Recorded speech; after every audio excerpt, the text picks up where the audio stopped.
Hey, what up? Welcome all y'all to Grognard Garage's story time with Tony, Hat, and JC, but also Bella, who has decided that cleaning off my chair means that it's her turn to be in the chair. Here. So. Look, take these so I can take care of that. Oh no, that's fine. We're gonna do it the old-fashioned way. No? What are you gonna do? I was just gonna start sitting. Oh, okay. Well, you know, sometimes. Well, she doesn't like those. Sometimes. Wow. Belle is very treat motivated, except for right now. So we're just gonna scoot in here, and heaven forbid anyone else be comfortable around her. There we go. Yeah. Whoop. Yeah. Got a little all tail. the way. Oh, she doesn't need to go all the way. All right. Okay. But yeah. Basil gets a treat. Happy holidays. Happy 25th. Bella gets a treat. Take it. We hope they're being kind to you. They could be a little kinder, but to us, but they could also be much meaner. So we're happy to be here. Happy to be hanging out. Happy to have our animals, and we're happy if you join us, either here live or later on the VOD, either here on Twitch or on YouTube. Yes, we have a YouTube, so you can go watch past versions of this as well, which will have some slightly different stories. I know I'm about to talk for a whole bunch, so let me get this out of the way. There we go. And we've got a bunch of new stories this year. So we'll be cracking through them here in a moment. And of course, if you don't follow us already on the socials, we're on pretty much everything. Mastodon, Blue Sky, Instagram. Grognard Garage. Welcome to the garage. GG. So, get it settled in here. Bella warmed it up for me, which we appreciate. And as you can see, we have the storyteller cam as well as the book cam, because check this out. I'm just going to reach down here and pick a book. Let's see, this one feels good. Oh, 2 for 1. All right, so we're starting off with the Christmas stuff. Let's go ahead and set that one back down. This is no, not close enough. Okay, let's see if we can get. Oh, you can see our boy Basil over there. He may start romping around. So yeah, we've got the cats, we've got the fire, we've got the books. Here we go. So this is a golden book, The Night Before Christmas. Maybe I should have zoomed in on there. Hold on, let me see if I can fix it real quick, because this is you got to be able to see the book. Let's see here. I'm gonna make this terrible right now. But then we'll lose Basil. Oh no. Yeah, let me just... No, he lost it. Nope.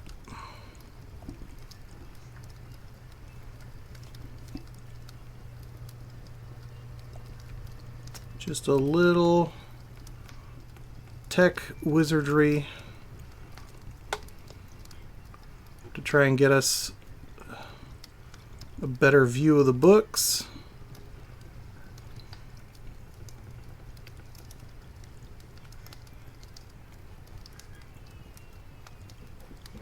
All right, let's try that. Oh yeah. There we go. Get a mix of the light versus. So this light is great for showing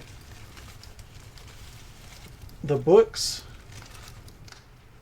but gives me a fantastic halo over here. One day we'll get this thing set up properly, so go join our Patreon, help out with that. Anyway, here we go. The Night Before Christmas, little golden book. Santa there through the Ooh, fresh binding. I have to break that in. Okay. Can you see that, maybe? This is going great. Okay. Little Golden Book, The Night Before Christmas, by Clement C. Moore, illustrated by Corinne Malvern, by Golden Books, New York. Ooh, there's a few pages here. All right, that's a thick lad. Got a cute little clock there on the left. It's about to strike midnight. And on the right, it says December 1822.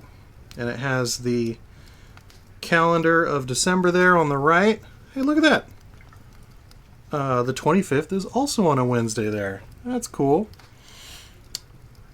'Twas the night before Christmas, when all through the house not a creature was stirring, not even a mouse.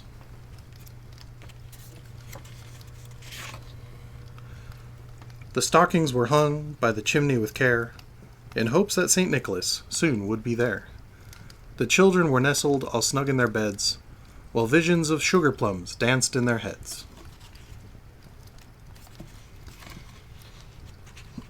And Mamma in her kerchief, and I in my cap, had just settled down for a long winter's nap. When out on the lawn there arose such a clatter, I sprang from my bed to see what was the matter. Away to the window I flew like a flash, tore open the shutters, and threw up the sash.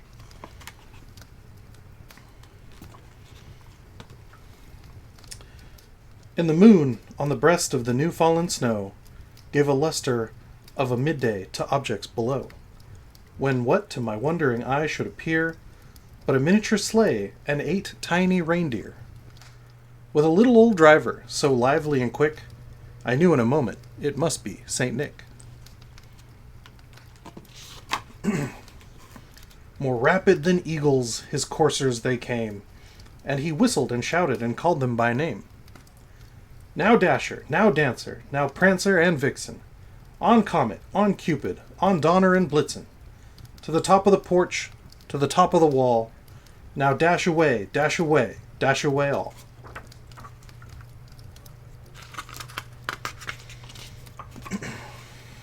As dry leaves that before the wild hurricane fly, when they meet with an obstacle mount to the sky, so up to the housetop the coursers they flew, with a sleigh full of toys, and St. Nicholas too.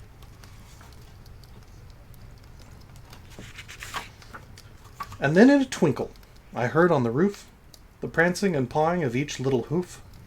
As I drew in my head and was turning around, down the chimney St. Nicholas came in with a bound. He was dressed all in fur from his head to his toe. To his foot, rather. And his clothes were all tarnished with ashes and soot. A bundle of toys he had flung on his back, and he looked like a peddler just opening his pack. His eyes, how they twinkled. His dimples, how merry. His cheeks were like roses, his nose like a cherry.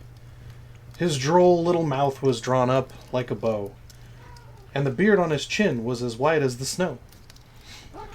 The stump of a pipe he held tight in his teeth, and the smoke it encircled his head like a wreath. He had a broad face and a little round belly that shook when he laughed like a bowl full of jelly. He was chubby and plump, a right jolly old elf, and I laughed when I saw him, in spite of myself. A wink of his eye and a twist of his head soon gave me to know I had nothing to dread.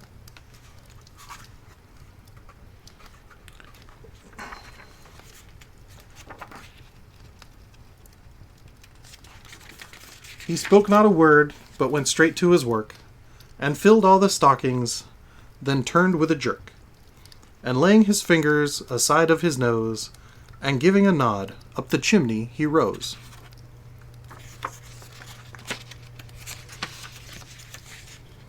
He sprang to his sleigh, to his team gave a whistle, and away they all flew, like the down on a thistle. But I heard him exclaim as he drove out of sight, "Happy Christmas to all, and to all a good night."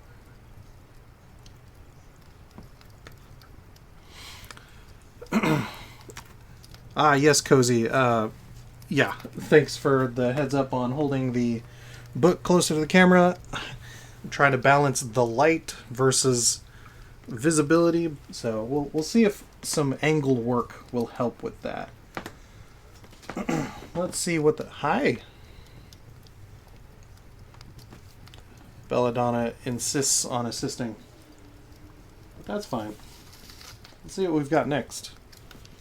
I'm grabbing one of the larger books. Ooh! The Legend of the Christmas Witch.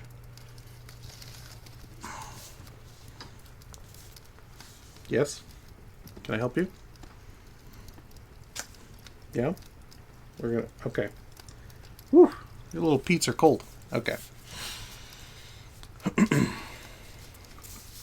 So yeah, The Legend of the Christmas Witch by Dan Murphy and Audrey Plaza. I've never read this one before, so we're going to find out what it's about together.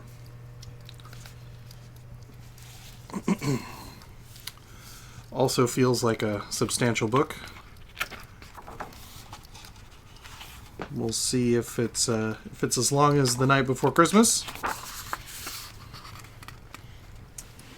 Let's see here. The Christmas Witch. Again by Dan Murphy and Audrey Plaza. Illustrated by Julia Iredale.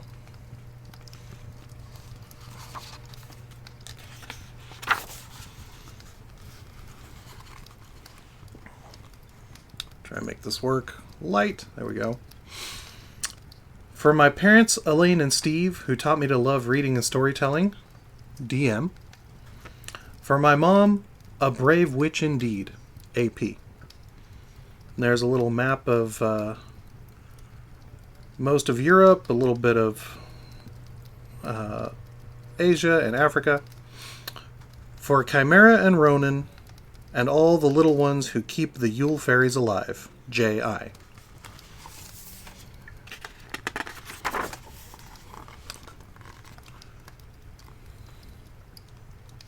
Prologue. 'Twas the season of Yuletide, and as the cold moon shone down, the Christmas witch traveled to each little town. While mother and father slept soundly in bed, some children snuck to their windows instead. They fixed their eyes on the falling snow, in hopes for a glimpse of the witch's shadow. Like a wondrous phantom who smelled of the sea, she whistled in the darkness a strange melody. A wreath made of feathers, a doll made of hair, peculiar gifts left on the doorsteps with care. Though gathered at the window, they caught not a sight, as the Christmas witch disappeared into the night.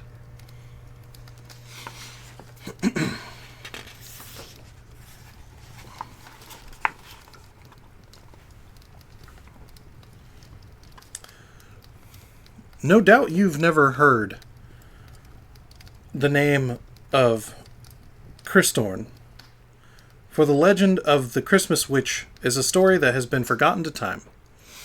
But in her day, she was as familiar to the children as Santa Claus. In fact, she is his long-lost twin sister, who for many fated reasons ended up at the South Pole. Stories and songs were written about her, yes, but as the years went on, these tales told in whispers around the fire became nothing more than scary stories meant to frighten children. Convinced of her evil nature, the elders were determined to erase all memory of her, and they have succeeded until now. The tale I'm about to tell may seem too fantastic to be true, but I assure you it did happen. This is the real story of how Christorn became the Christmas witch, and I should know I was there. M.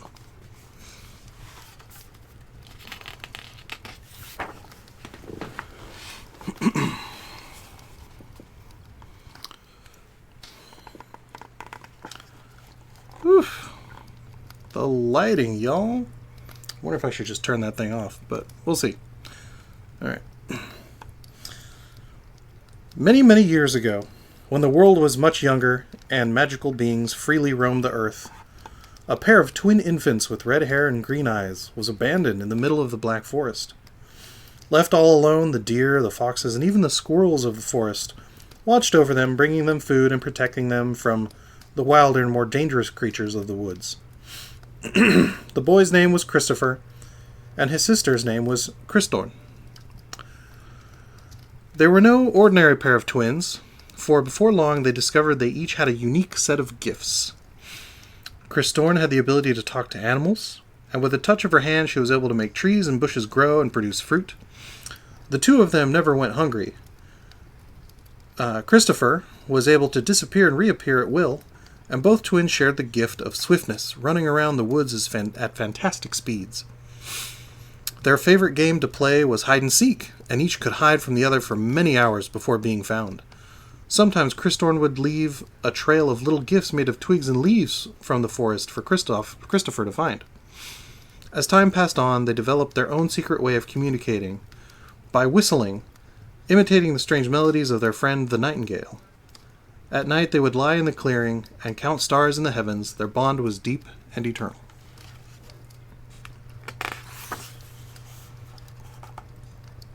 It so happened that one day, while they were playing together, they heard two people talking nearby in the woods. They had never encountered other people, so Christopher whistled to his sister to go hide in a thicket, for he was as brave as she was shy. By and by, a Danish couple by the name of Kringle came passing through the forest, clearing, heading north. It was then that the boy smelled the most delicious aroma he had ever smelled, and hesitantly approached them. "Look at this young child," they exclaimed, for they had always dreamed of having a family, but weren't able to have children of their own. "I wonder what his name is." "My name is Christopher," he said. To his surprise, he was able to speak to them in their own language. "Where are your parents, and why have they left you all alone?" "I have no parents," he said, reaching toward the basket the woman was carrying, from which came that most enticing smell. She picked up the young boy in her arms and handed him a warm cinnamon roll from her basket.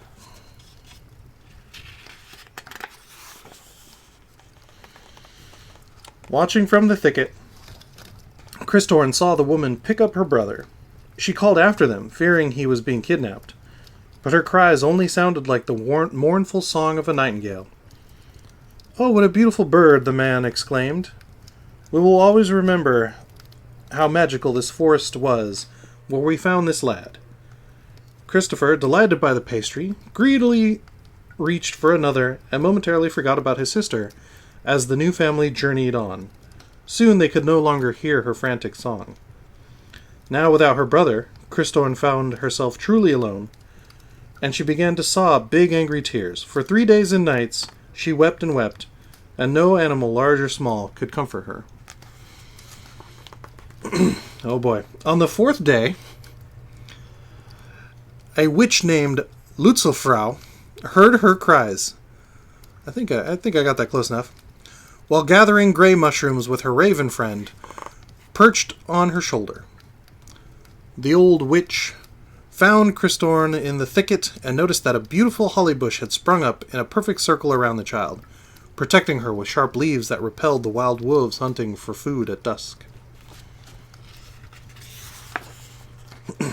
"Why do you cry, my child?" the witch asked, but this only made Christorn's tears flow faster. The old woman knelt down and stuck her bony hands into the bush to try to pick her up, but though she was careful, she pricked her little finger on the leaves, and it began to bleed. "Ouch!" Lutzelfrau shrieked. But then the child inside the bush reached out her own little finger and locked it with the witch's, and the wound immediately healed. Lutzelfrau was astonished to see that there remained not a scratch on her hand.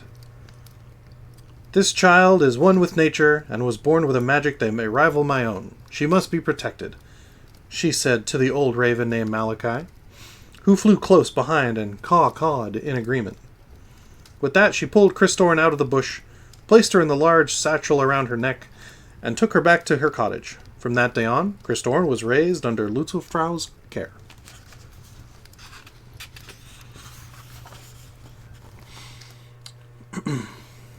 The Kringles returned to Aalborg, and as they had no children of their own, decided to adopt Christopher. The husband, Johann, was an expert woodcutter and craftsman. The wife, Clara, a marvelous baker. was known in her village for delicious pastry that she made each Christmas called kringle. As Christopher grew up in the small port village along the Limfjord, his family instilled in him a strong sense of duty and hard work. He spent the days learning his father's trade and was particularly fond of creating new toys that he could share with his friends in the village. In the evenings, he would watch his mother bake breads and other sweets and helped her to deliver them to the townsfolk in the family sled. Meanwhile, Christorn was living a wild, carefree life in the forest. She cultivated her magical abilities under Lutzfrau's watchful eye and found that she was a quick learner. At the same time, she could also lose her temper quite easily when a spell wouldn't turn out quite right.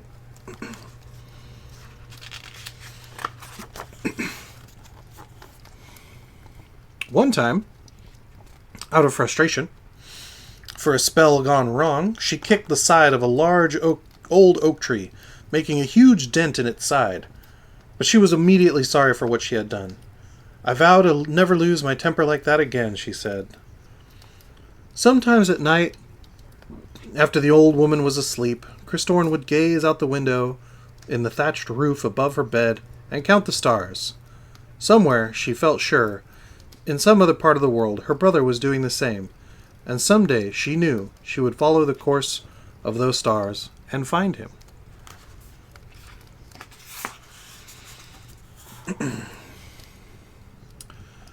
It was family Yuletide, a celebration of the winter solstice, and Mother Lutzfrau was known as the Yule Witch. This time of year the days were short and frozen, and the nights seemed as if they'd stretch on forever. Christorn would help her mother prepare for these celebrations. All the creatures of the forest would gather nightly around an enormous bonfire and hang evergreen and holly sprigs from the tree branches, singing ancient songs to the cold moon. Gather we under the cold moon's light to come together in this Yuletide night, birds of sky and beasts of land, round the fire joining hands, merrily celebrate the feasts of old as we prepare for the winter's cold. Christorn came to have a deep love and appreciation for the Yuletide, and winter was always her favorite season. Now remember, readers, at this time in history, fears of witchcraft became widespread throughout the continent. Many villages chased their local witches out of the surrounding forests, rounding them up and burning them at the stake. Lutzelfrau often reminded Christorn, "You must always be careful when you use your magic,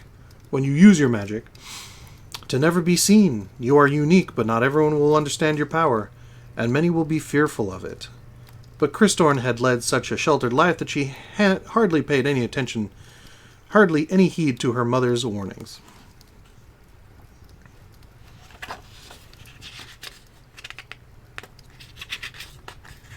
Whoop.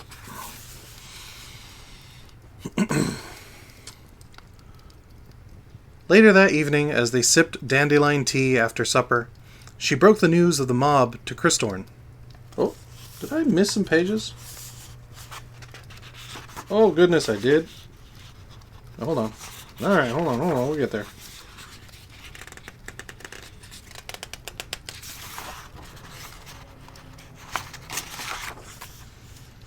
There's no page numbers. Okay.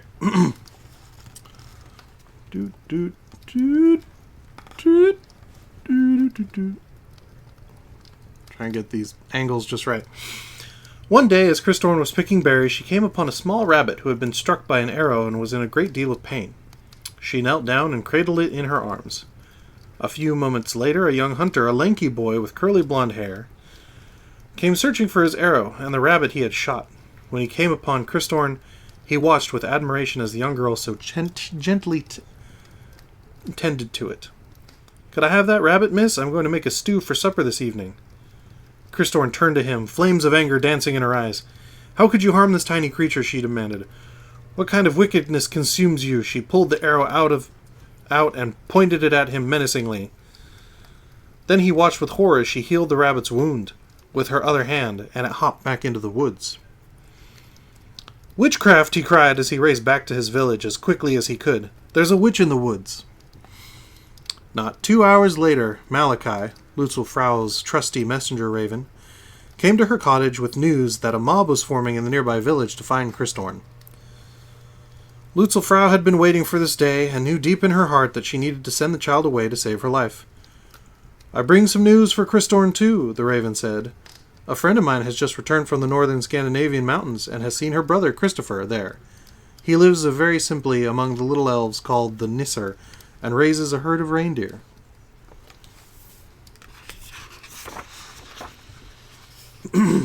Later that evening, as they sipped dandelion tea after supper, she broke the news of the mob to Christorn.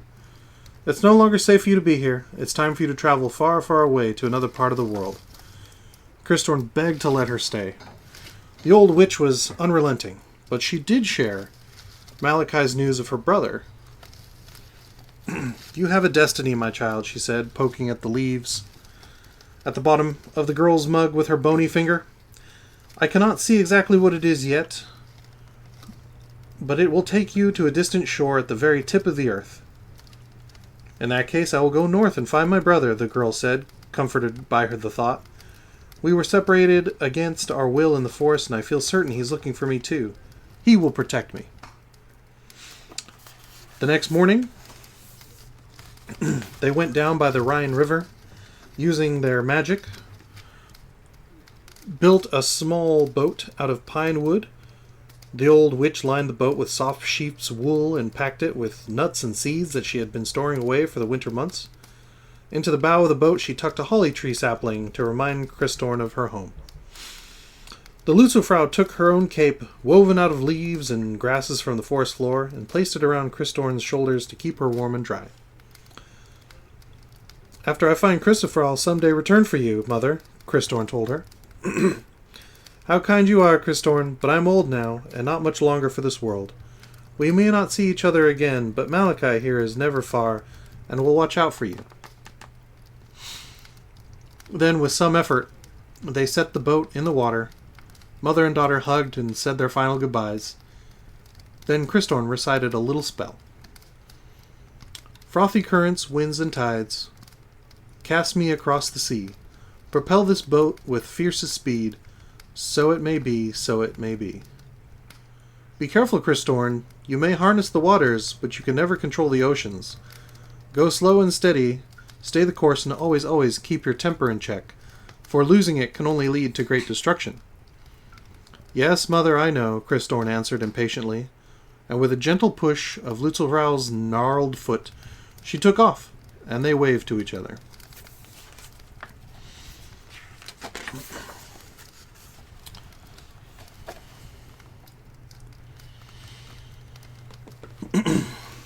The small boat floated down the Rhine, winding and twisting along to where it eventually emptied into the enormous wild North Sea. From there it continued down through the oceans, unimpeded in its journey, fueled by the swiftness spell that Christorn had cast, but she was not satisfied. Faster, faster, faster, Christorn used the full extent of her powers, but still she wasn't satisfied with the boat's momentum. Faster still, and the boat began to creak. She dropped her hand into the water, churning the waves until she had created a raging maelstrom. The boat rocked and creaked so violently that the sides splintered off until it was nothing more than a raft. Christorn clung to the edges, trying desperately to stop the storm with her powers as the wind whipped around and the waves crashed over her.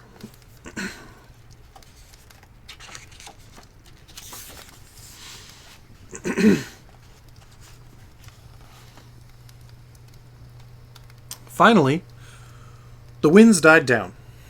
Drenched with seawater and exhausted from the storm, she laid down and slept. What remained of her boat now drifted aimlessly for thousands of miles on the endless sea. A family of leopard seals emerged from the water and helped guide the vessel to a large mass of land in the distance. Eventually, her raft ran aground on the shore of solid ice.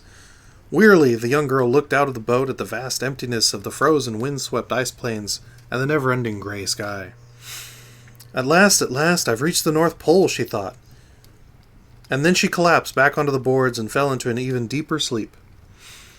Little did Christorn know that she had actually reached the undiscovered continent of Antarctica, the opposite end of the globe from her brother's North Pole. By and by, a pair of mismatched red and blue eyes over a large orange beak peered curiously at the wreckage, a yellow feathered plume cocked to the side, these belonging to a young macaroni penguin named Ellesmere. No one told me there was penguins in this book. This book just got better.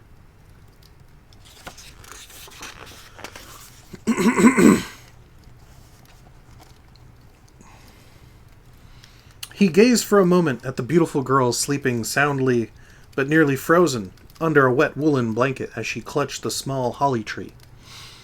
He called out to his brothers and sisters who were fishing for cod in a nearby cove. "Slippery snowcaps, come and see what I found. I think it may be a human."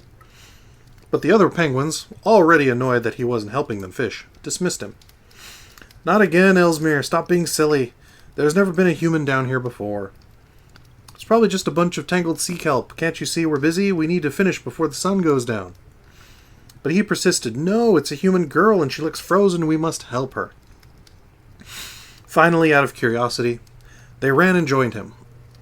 When they saw he was right, it was indeed a human, and she would never survive the night as she was, they pulled Christorn's raft miles and miles across the dark tundra, under the light of the full moon, until they reached their home at the foot of the Transantarctic Mountains. While she slept in his nest of grass and stones, Ellesmere cuddled up beside her to keep her warm, occasionally nudging her gently with his beak to see if she would wake. After many hours, she finally blinked her eyes open and looked wide-eyed at her icy surroundings. "I made it!" she screamed in joy. The other penguins gathered around, surprised to see her awake. Christorn was relieved to see her holly tree had survived the trip. She hugged Ellesmere and exclaimed, "I must be very far north. You see, I am in a journey to find my brother. He must be around here somewhere. Have you seen a young boy who looks just like me, with hair just as red and eyes just as green?" Hearing this, the other penguins burst out laughing. Ellesmere shook his feathers at them and turned to her. "I'm sorry to say, but you are far, far from the north. This is the South Pole." Christorn's heart sank and her temper flared. Angrily, she began to kick the stones out of the nest as the other penguins scurried away, all except for Ellesmere. "Whoa," he laughed. "Don't worry, you can stay here with us as long as you need. My nest is your nest."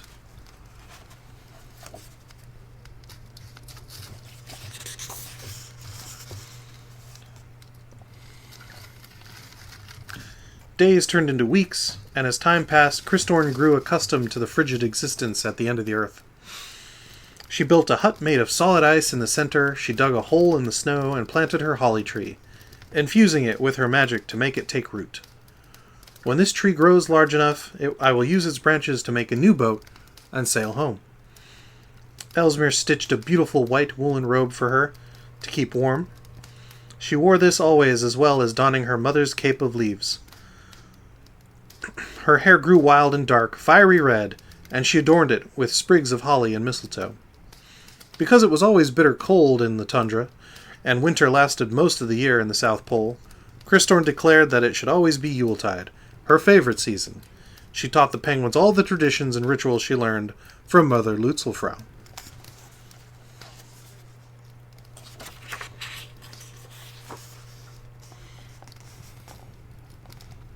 Oh, Malachi's back. One evening, after yet another Yuletide celebration, a large black bird swooped down out of the blazing white sky, crash landing into a snowbank. The penguins huddled up, ready to defend themselves against this mysterious intruder, but as Christorn's approached the snowbank, she realized quickly that it was old Malachi, whom she had last seen in the ocean storm so long ago. He lifted his distinguished beak, faded gray from years flown by. "My child, I've searched every corner of the earth for you, and finally here you are. Could you have picked a more impossible place to land?" "Oh, Malachi, I've missed you," she cried. "I bring much news to you from the old world," the raven said, as she knelt down and kissed his head. "But first I must dry the snow from my feathers by the fire." Christorn and Ellesmere helped him inside her hut, and he shook his feathers dry. Later, they sipped pine needles tea by the fire. "Your mother, Lutzelfrau, I'm sorry to say, is no more. She has been gone now for some time." And here he paused with a slight cough, as Christorn's eyes filled with tears. "But I have news about your brother." "My brother!" Christorn exclaimed, her grief now quickly turning to joy. "Yes, your brother, Christopher, now goes by the name Kringle and has built a home in the North Pole. He is now known to the world for his kindness and generosity. Every year, just after the first day of winter, on the eve of a holiday called Christmas, he travels the globe in his sleigh. This sleigh is pulled by a team of reindeer from village to village, bringing gifts to the children and spreading joy to all whom he meets. In some parts, he's beloved that they've begun to call him Saint Nicholas, or Sinterklaas. Have you seen him? Has he asked about me? I have not seen him, and almost no one has. He moves swiftly while he works and then disappears before anyone can catch him. I will catch him, for no one knows and understands him better than I.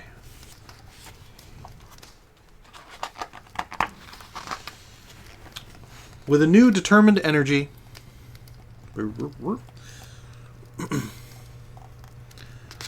she called her council of penguins together to announce her new plan.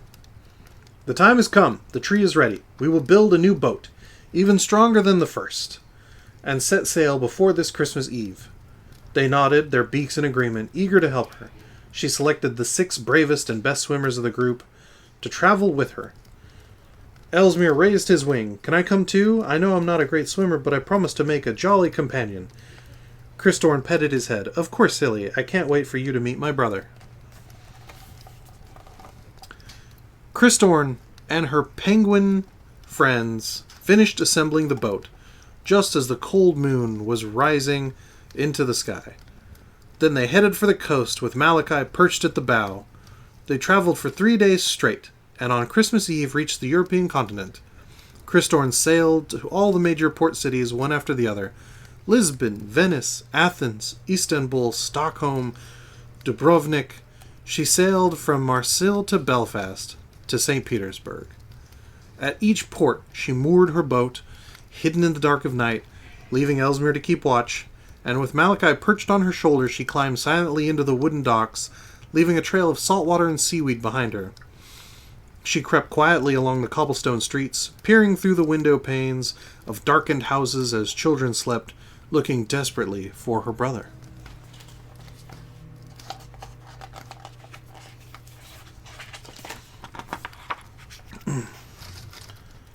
But Malachi warned her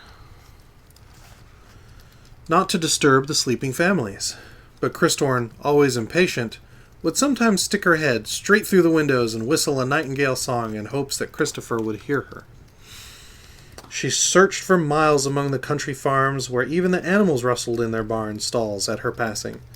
She sometimes found fresh reindeer tracks in the mud of a barn yard or a snowbank next to a chimney, and would press on, feeling certain her brother was close at hand. As the Christmas dawn was breaking and the search was coming to an end, she happened upon a barn owl named Ruth, who was awake and sitting in a quiet thought high up in the rafters. Quickly, she explained her quest. "What a pity you've just missed him," Ruth said. "You saw him then?" "No, but I heard the tinkling of his sleigh bells," said the owl, who was known for her keen hearing. "I flew to the window just in time to see the back of a sled disappear into the night." With a sigh, Christorn headed back to her boat as the sun rose on the horizon. She was too late and would have to try again next year.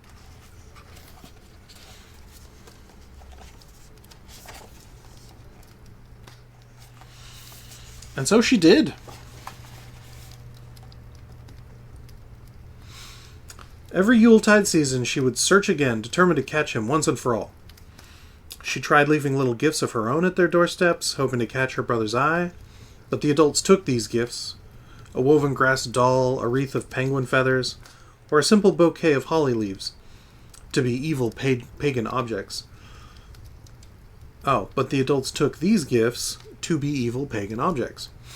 Sometimes a curious child would beg to keep the trinkets, but they were quickly burned in fireplaces, never to be spoken of again. Each house that she visited was dreaming of the coming of Christmas morning, but occasionally some sleeping child would catch an eerie glimpse of Christorn at the window. Some would stir awake, frightened by the sound of her strange song, only to catch her disappear into the night, and it was then that the whispers about the Christmas witch began.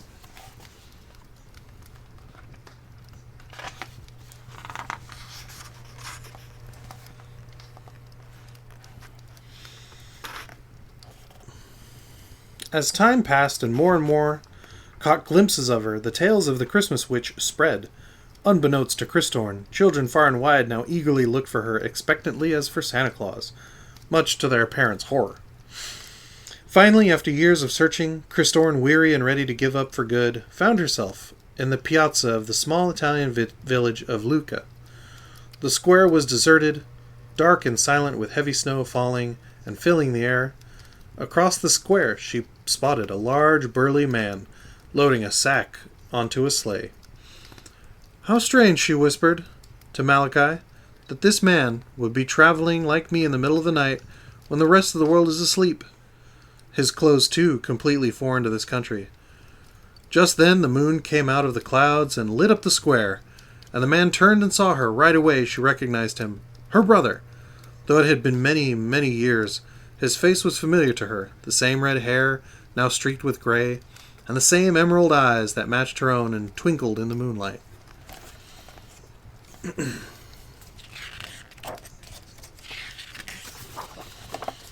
As long look of recognition and understanding passed between them,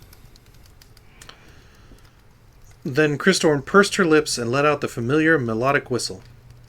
She waited in suspense as the snow continued to fall, so long that she thought perhaps the man had gone. Then through the crisp air came the answering whistle from her brother. Her heart was overjoyed. But as Christorn moved closer to speak to him, she heard the cries of many voices behind her. "This way! I hear that witch's song coming from the square!" A mob of men and women descended on the square from all the surrounding streets, holding torches and calling for a Christmas witch. They were determined this year to be rid of her once and for all.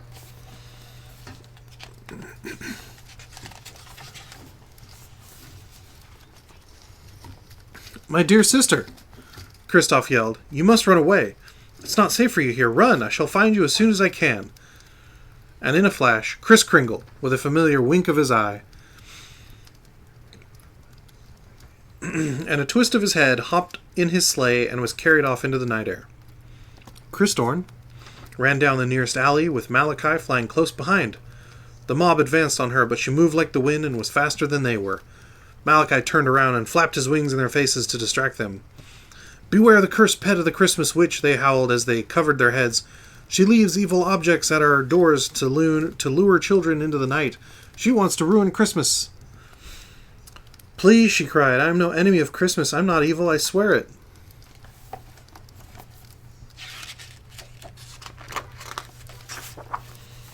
But they ignored her pleas and continued after her. She ran to the dock, calling to Ellesmere, and hopped in her boat. The villagers screamed and yelled at her from the pier, but they were unable to catch her. She and her penguins sailed down the Serchio River and eventually off into the dark sea. She returned to her icy fortress, all the while searching for her brother among the clouds in the sky. She was sure he'd never find her once she returned to the South Pole. Ellesmere and the other penguins gathered in a circle around her and presented her with a Yule log in hopes to cheer her up. As they huddled around the fire, Christorn wept. Another year's journey wasted, and now not only had she lost her brother again, but it seemed as if the whole world had turned against her. Suddenly, the sound of distant bells and a streak of light flashed across the sky. They all looked up and witnessed, in an incredible sight, 8 flying reindeer pulling a massive sleigh with Christopher at the helm. Christorn wiped her tears away and jumped up and down. "My brother!" Christopher landed the sleigh with a gentle thud.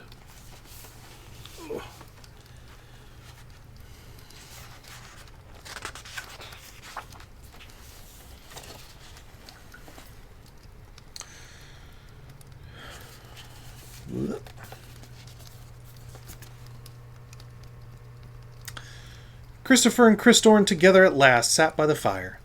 He offered her some gingerbread cookies from his bag while they told each other stories of growing up in worlds so far apart. "It is good that you have made your home here, Christorn. The new world is not safe for you. As for me, I have responsibilities now. I have become an important figure in their new Christmas Eve tradition, and I must fulfill this destiny. Can't I come with you, brother? I can help you deliver your gifts. My penguin friends are surely up for the task." Christopher held her hand and looked deep into her hopeful eyes. No, Christorn, you're too different for them to accept. There is no place for you out there. Stay here where you are safe. Someday I am certain things will change. And while Christorn contemplated his words, he leapt up with another wink of his eye and a twist of his head, hopped in his sleigh, and disappeared once more. Now, as you may remember, Christorn was prone to losing her temper. As she stared at the burning Yule log, the flames of the roaring fire reflecting in her eyes, she seethed with an increasing rage. How is there no place for me out in the world? How could he have chosen them over me? Ellesmere hesitantly approached and quietly asked, Will you go after him?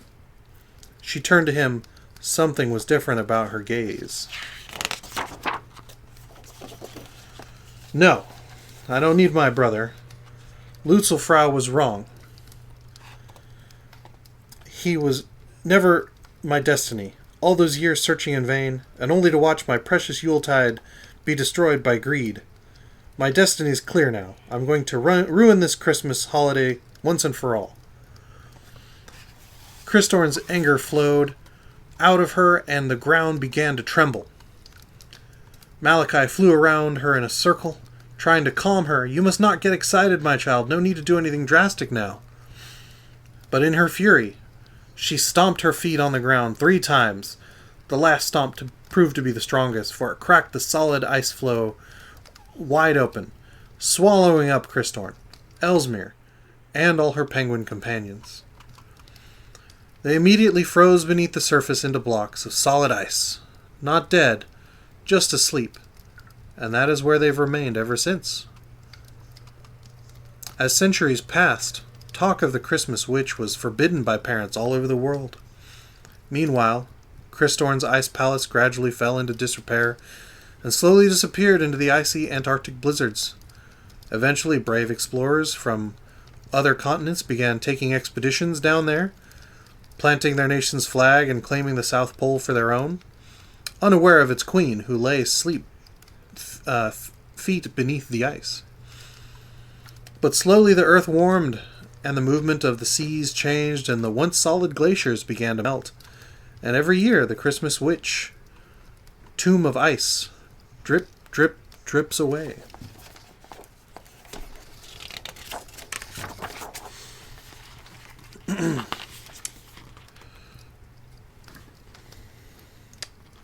Epilogue. And so now you know that the Christmas witch was not always evil. In fact, she was my friend. I watched her grow up in the forest as kind and caring child, and I watched the world slowly turn against her. I was there that day when she made that fateful third stop, and as I flapped my wings and flew away, I watched the ice break open and an avalanche of snow wash over it, sealing her fate. Let this be a warning that soon she will be back in the world, and she will seek out her destiny to save Christmas, or destroy it. Her emerald eyes will open in the blinding light of the early morning sun, but her heart will still be frozen by the injustice that she suffered. I do not know if she has forever been changed, or if the goodness in her will eventually win out. I only hope I live to see it. Malachi.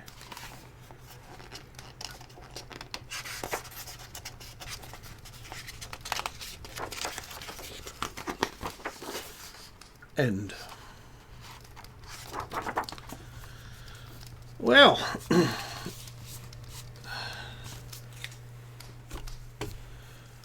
that's a new one. Fascinating stuff.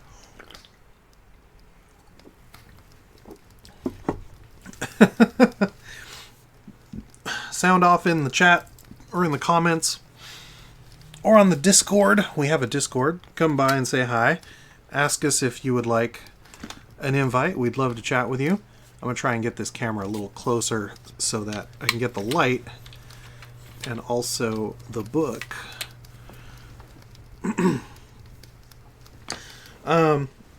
Yeah, we'd love to hear what you think about the various stories we're reading. Any pronunciation corrections you might have for me. Well, yeah, let us know. All right, let's see what we got next.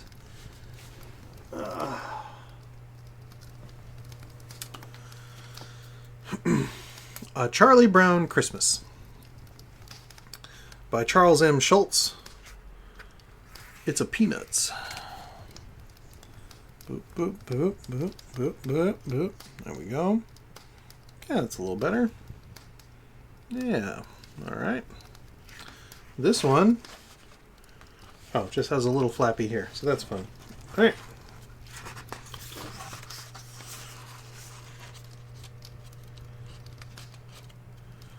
We haven't put our family crest in any of these books just yet, or not most of them. Peanuts, A Charlie Brown Christmas by Charles M. Schultz. Based on the animated special, the text was adapted by Tina Gallo, illustrated by Scott Geralds.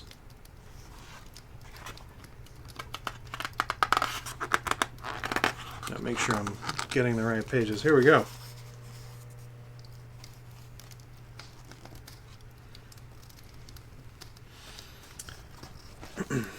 It's the most magical time of the year.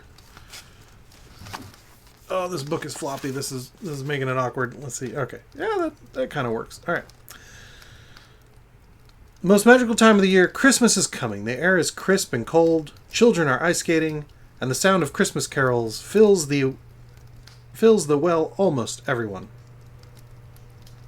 Oh, sorry. Sound of Christmas carols fill the air. Everyone is in the holiday spirit. Well, almost everyone.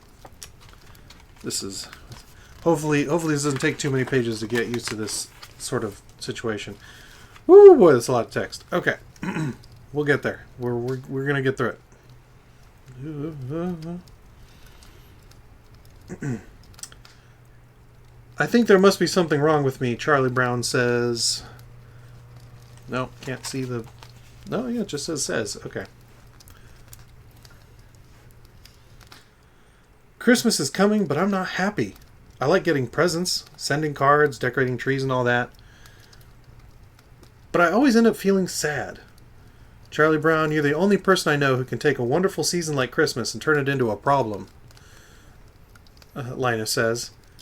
Maybe Lucy's right. All the Charlie Browns in the world, you're the Charlie Brownest. Charlie Brown decides to talk to Lucy. She gives him really good advice. And it only costs 5 cents. I just don't understand Christmas, Charlie Brown tells her. Instead of feeling happy, I sort of feel let down. You need to get involved in a real Christmas project, Lucy advises. How would you like to be the director of our Christmas play? Me? A director? Charlie Brown is surprised at the suggestion. He knows nothing about directing, but it sounds exciting. He agrees to meet Lucy at the school auditorium.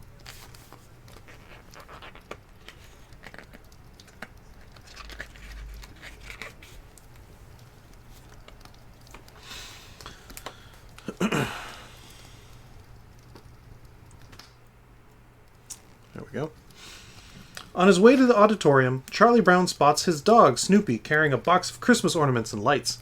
He watches as Snoopy carefully decorates his doghouse. Snoopy has entered a contest to win money for the best neighborhood Christmas lights display. My own dog has gone commercial, Charlie Brown grows. I can't stand it. Next, Charlie Brown is stopped by his sister, Sally. Will you help me write a letter to Santa Claus, Big Brother? Sally asks. Charlie Brown begins to write down everything Sally says. Dear Santa Claus, Sally starts. How have you been? I've been extra good this year, so I have a long list of presents. But you can make it easy on yourself. Just send money. How about 10s and 20s? Charlie Brown sighs. Good grief.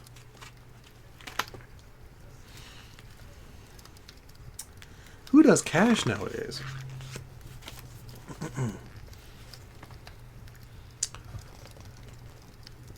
Classic scene here. If I can get frame to work. Sure. Okay, good enough. When Charlie Brown finally arrives at the auditorium, the cast is waiting for him. Okay, let's have quiet, he announces. Places everybody. Action. But no one listens to him. Schroeder starts playing his piano and everyone starts dancing. Nobody cares that Charlie Brown is directing. Nobody cares about the play. They just want to dance. Charlie Brown feels even worse than he did before. The Christmas play is all wrong, he moans. Lucy tries to make him feel better. Everybody knows Christmas is just a time of year for people to buy stuff, she says. But Charlie Brown disagrees. This is one play that is going to be different. We need something to set the proper mood. We need a Christmas tree.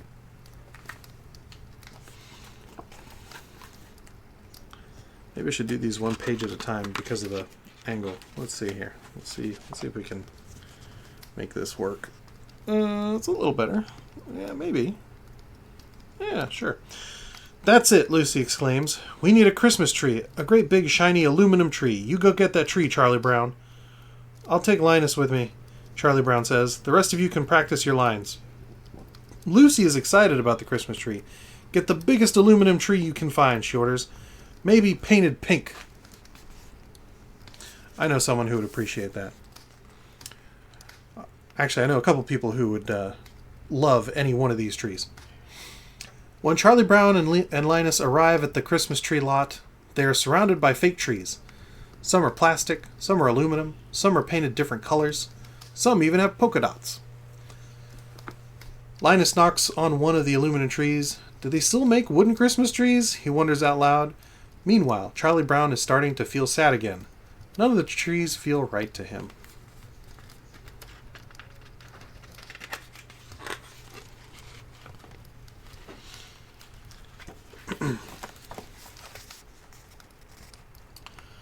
Then Charlie Brown sees it. A teeny tiny green tree. He smiles. This little tree seems to need a home, he says. Linus hesitates. I don't know, Charlie Brown. This doesn't seem to fit the modern spirit. But Charlie Brown suddenly feels better than he has in days. We'll decorate it, and it will be just right for our play. Besides, I think it needs me. He picks up the tree. Needles tinkle as they fall off the scrawny tree, make it even scrawnier.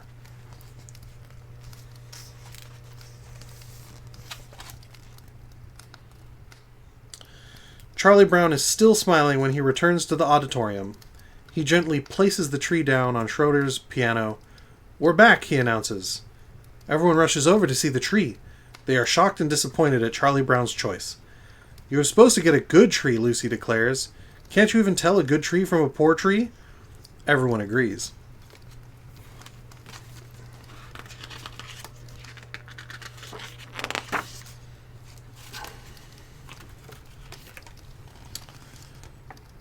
What happened next is worst of all. Everybody starts to laugh at Charlie Brown and the little tree, even Snoopy.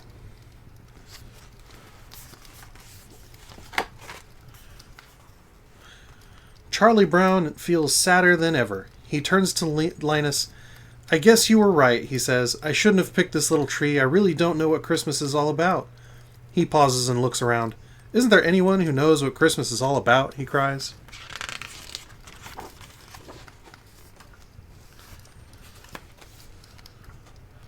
To his surprise, it is Linus who answers. Sure, Charlie Brown. I can tell you what Christmas is all about. He walks to the center of the stage and says, Lights, please. Somebody dims the lights in the auditorium and puts a single spotlight on Linus. In a clear voice, Linus begins to speak.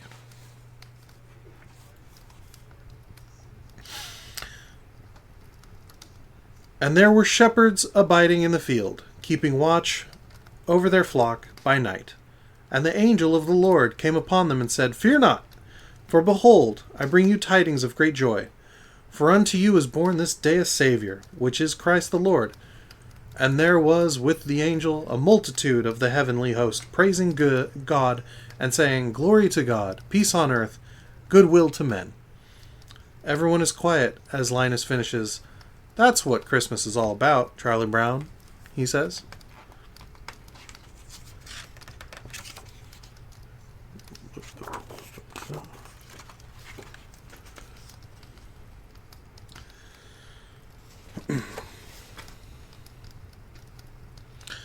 Charlie Brown picks up his little tree and steps outside.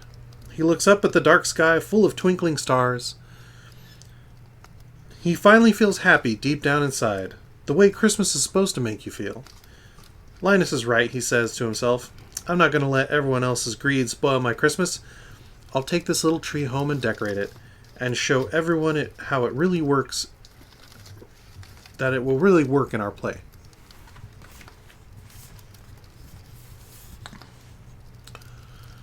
Charlie Brown passes Snoopy's fully decorated doghouse. Snoopy won first prize.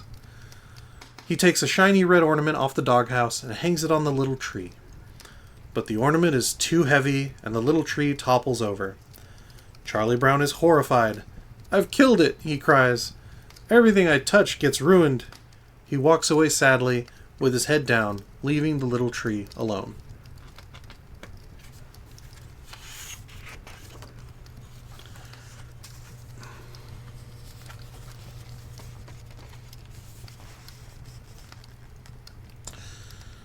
After Charlie Brown leaves, the others find the tree. "I never thought it was such a bad little tree," Linus says. He wraps his blanket around the tree's base. "It's not bad at all, really. All it needs is a little love." Without saying a word, the other kids begin taking the decorations off of Snoopy's doghouse and putting them on the tree. It doesn't take long for them to transform the little tree into something magical.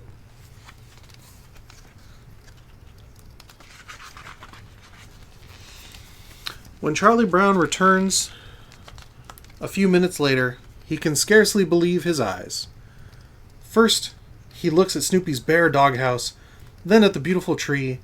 "What's going on here?" he asks. Then he looks at his friends. Their faces are all shining with joy.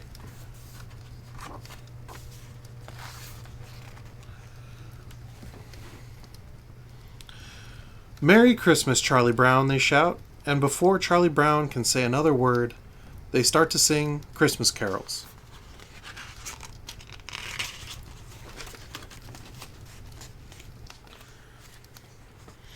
Charlie Brown smiles and starts singing with his friends.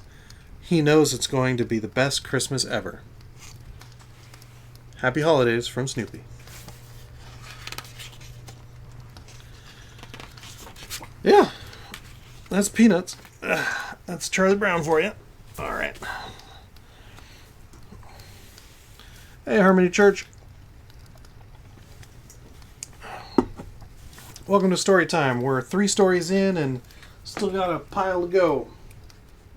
Let's see here.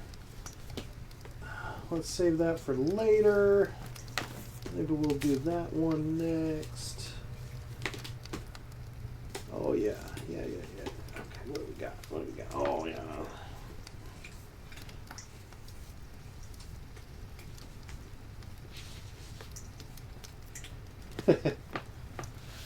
Three books in and I'm curating the playlist now. Okay. All right, let's yeah, let's do that. Okay. Another golden book, Frosty the Snowman.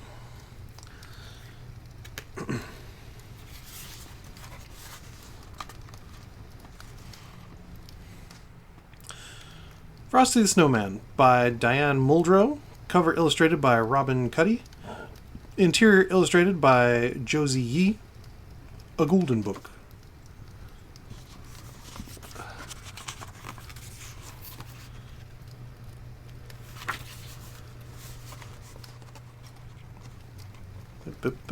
Angles, there we go. It all started with the snow, the first snow of the season. As every child knows, there's a certain magic to the very first snow, and when it falls on the day before Christmas, something wonderful is bound to happen.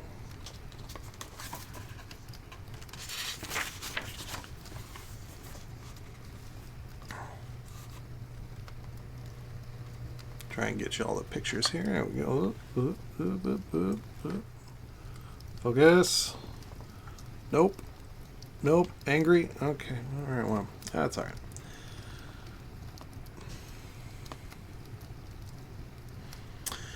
"Children, back to your seats," called the teacher. "The snow can wait. I've hired Professor Hinkle the magician to entertain us for our Christmas party." Unfortunately, Professor Hinkle was just about the worst magician in the world. And so I put the eggs into my magic hat, said Professor Hinkle. Abracadabra, and voila! The eggs have turned into a mess. Where's my rabbit? Hocus Pocus, where are you? He didn't know that this rabbit, Hocus Pocus, was hiding in the hat.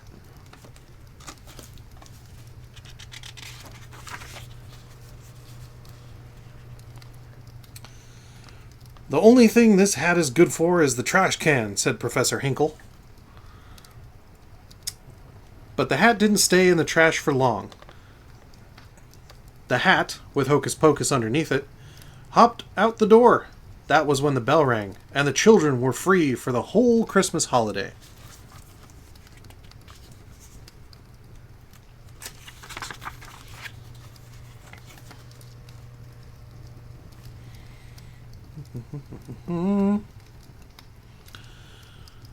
Hey, look at the snow, cried the children as they ran outside. They worked together to build the first snowman of the season. Once the children had given him eyes, a nose, and a mouth, it was time to name him. How about Frosty? Asked Karen. Frosty the Snowman. The children danced around Frosty as they sang about his button nose and his eyes made out of coal. Come back here, you, cried Professor Hinkle, chasing Hocus Pocus. Suddenly, a gust of wind blew the hat onto Frosty's head.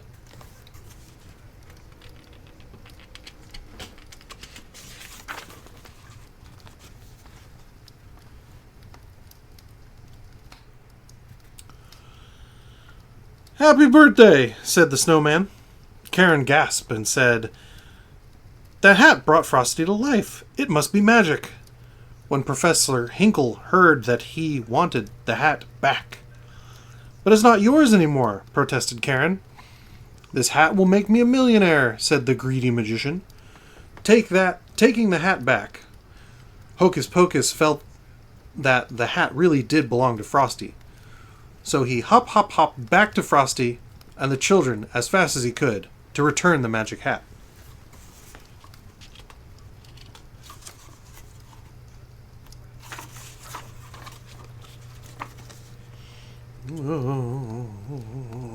Angles.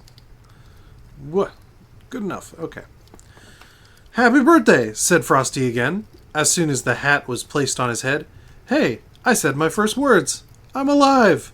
What a neat thing to happen to a nice guy like me.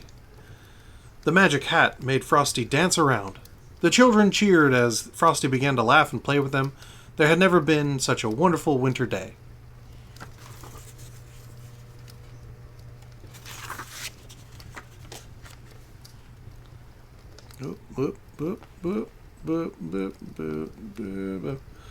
In frame. Okay.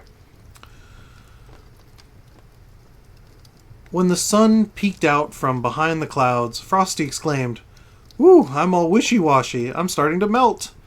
The children knew they needed to take Frosty someplace where he'd never melt, like the chilly North Pole. They decided to go to the railroad station and find a train for Frosty. Let's have a parade through the town, shouted Frosty. Come on, kids, follow the leader.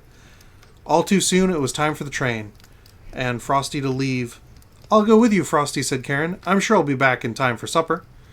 Karen, Frosty, and Hocus Pocus jumped into a refrigerated boxcar on a freight train headed north. No one saw Professor Hinkle sneak onto the train and hold on.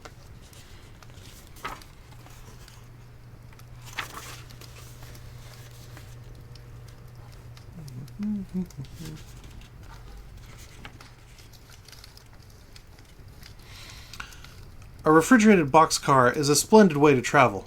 Splendid, that is, if you're a snowman or a furry-coated rabbit, but for a little girl like Karen, it was just too cold. So when the freight train made a stop, Frosty got them all out. No one saw Professor Hinkle jump off, too. Frosty took Karen and Hocus Pocus to a wooden glen, where they found animals decorating the tree for their big celebration. They knew Santa Claus was coming that night.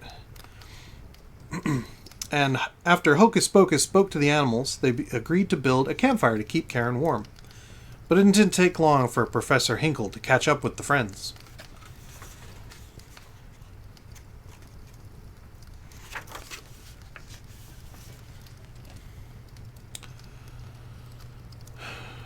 Get on my shoulder, Karen, cried Frosty. Frosty, since he was made of snow, was the fastest belly whopper in the world. Soon he and Karen were skiing down a hill, leaving the greedy Professor Hinkle far behind.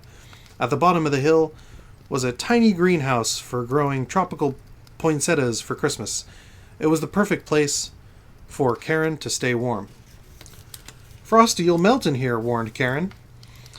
"I'll only stay inside for a minute," Frosty assured her. But that nasty Professor Hinkle caught up with them once again. He locked the door, trapping the friends inside.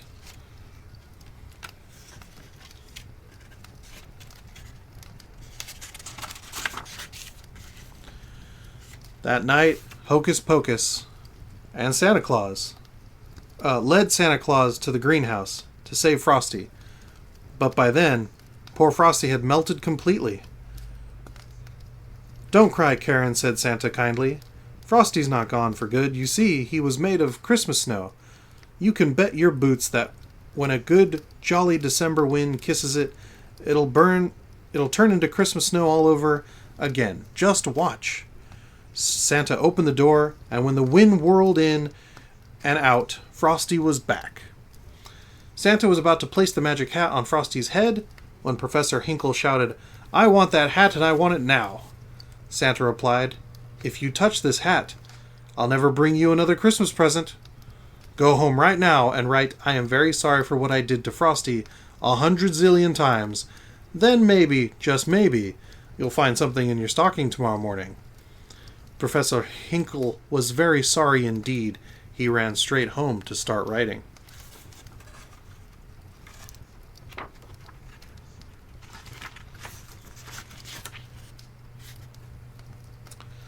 "Happy birthday," said Frosty once more. Karen was happy to see her friend again, but now it was time to go home. Santa put Karen in his sleigh and promised her that he would take Frosty back to the North Pole with him.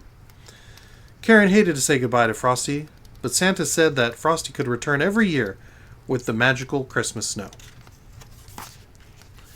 Frosty waved goodbye.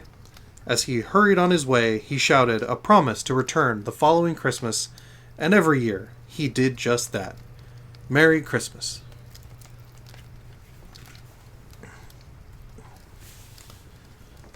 All right. That was a total happy birthday count of 3.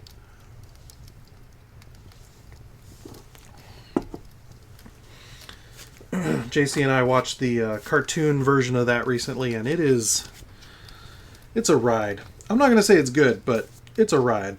All right.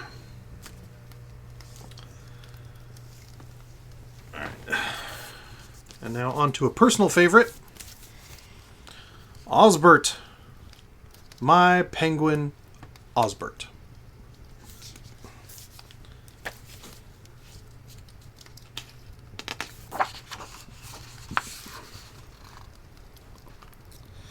My Penguin Osbert by Elizabeth Cody Kimmel. Illustrated by H.B. Lewis.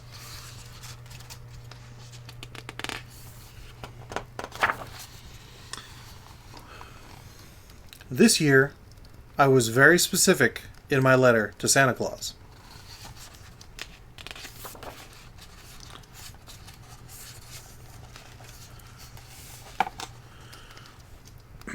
We've had a few understandings in the past. For instance, last year I asked for a fire engine red race car with a detachable roof, a lightning bolt on the side, and retracting headlights.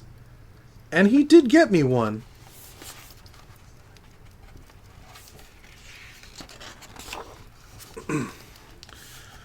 But it was only 3 inches long.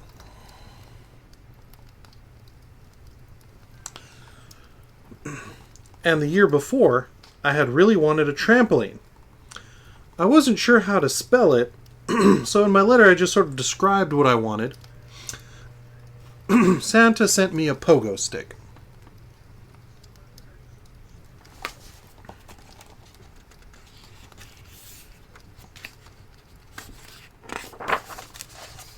So this year,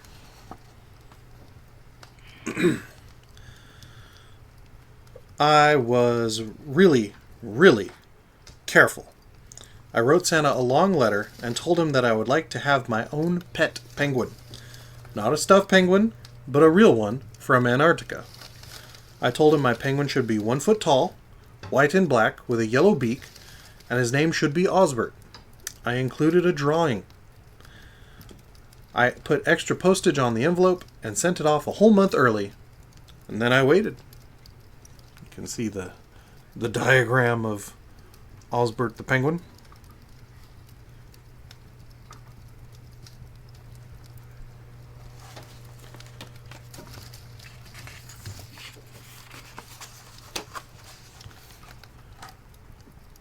Whoop.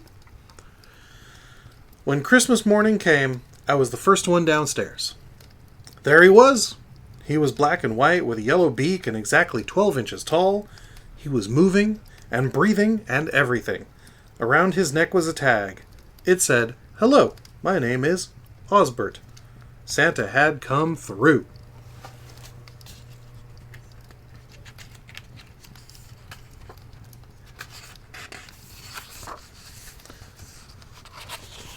Miss a page? No. Alright, good. I wanted Osbert to meet everybody. I wanted to take him to my room. Plus, I wanted to open my other presents. But Osbert really wanted to go outside and play. It was pretty cold and kind of windy, too. There was a foot or two of snow on the ground and no sun. But I had asked for Osbert, and now I had him, so we went outside.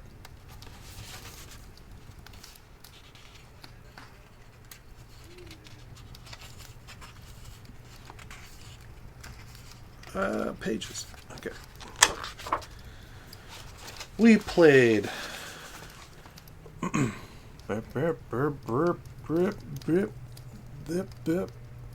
Close enough. All right.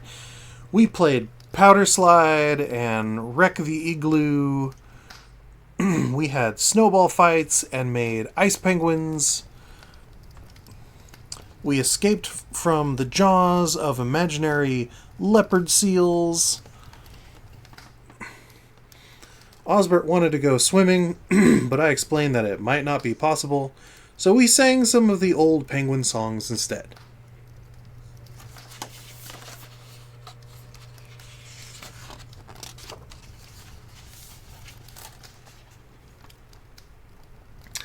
That night, I was ready to go straight to bed. We'd had such a big day, but Osbert wanted to take a bath. He filled the tub to the very top, and we got in. Osbert unwrapped all the bars of soap and floated them around like icebergs.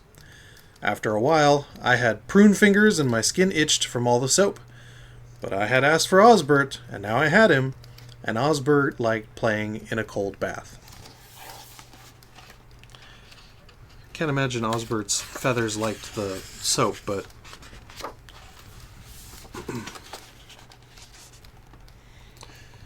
The next morning, Mom said she'd make anything I wanted for breakfast. When I closed my eyes, I saw a stack of chocolate chip waffles with heated syrup, a platter piled high with fried sausages, and an icy pitcher of freshly squeezed mango juice. But Osbert didn't like rich food, and he doesn't like hot food, and he doesn't like sweet food. Osbert wanted cold creamed herring with seaweed jam for breakfast. So that's what we had.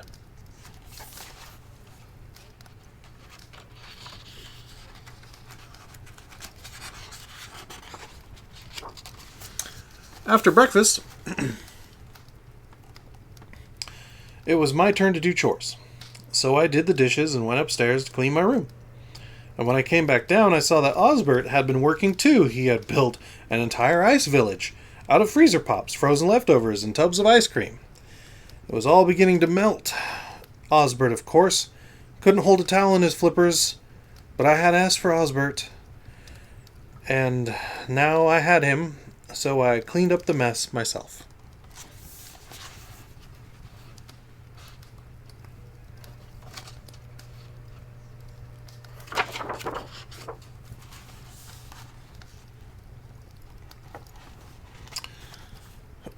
That afternoon, when Osbert was watching the Weather Channel on cable TV, I secretly wrote Santa another letter.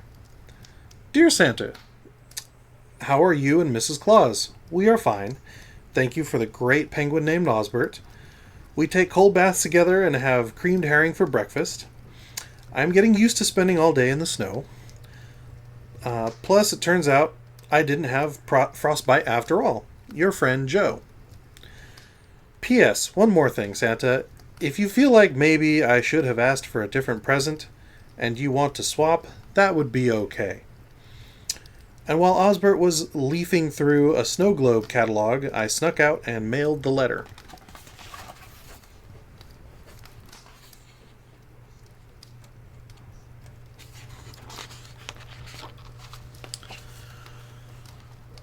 A couple days later, I woke up to find a package at the foot of my bed. There was a tag with my name on it, signed Santa.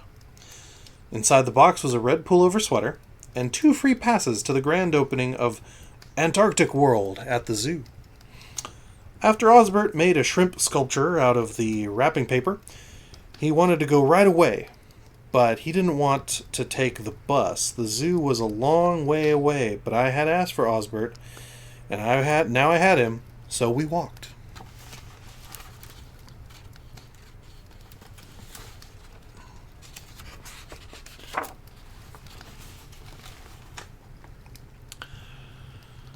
When we got to the Antarctic World, Osbert headed straight for the Penguin Palace. There was a huge snowy hill with an ice slide leading down to a big pool.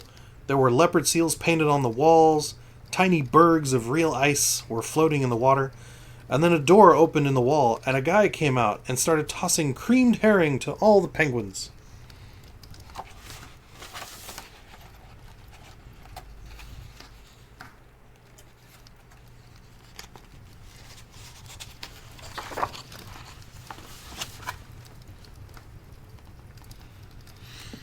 When it got to be closing time, I told Osbert we had to leave. He waddled over to me, but I knew he felt at home in the Penguin Palace. It had everything he needed. Osbert was the first Christmas present Santa ever got me that I really wanted. I had asked for Osbert, and I had gotten him. But Osbert needed ice slides and leopard seals and plenty of herring. I asked him if he would be happier living at the Penguin Palace. Osbert looked into my eyes, and then he nodded.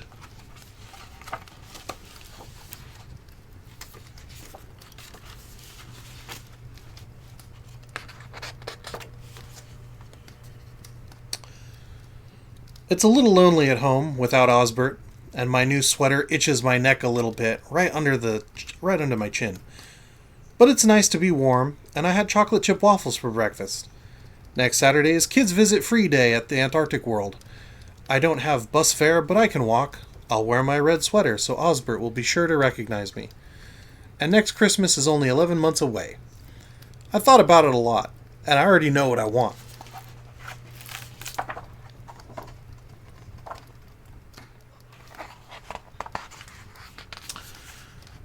I'm sure I can't get into too much trouble with just one helicopter.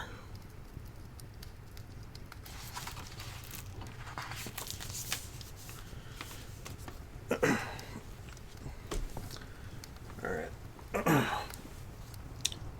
I think that's about, let's see, that's 1, 2, 3, 4, 5 books so far. And we've got 1, 2, 3, 4 more to go. So let's try a slightly different lighting configuration to see if we can make it a little less awkward. Because you try some things and you think you're clever, and then you try some other things and you find out you're not so clever, and no, it's just a huge bath of light from this thing. What if we just turn it off? Kinda. It's still dim. Wow, welcome to live lighting.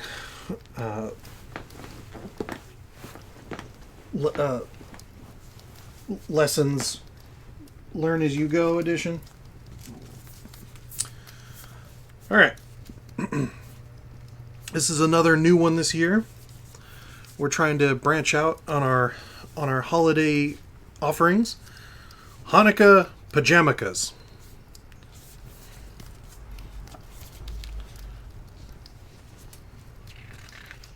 And as mentioned before, sound off in chat, in the comments.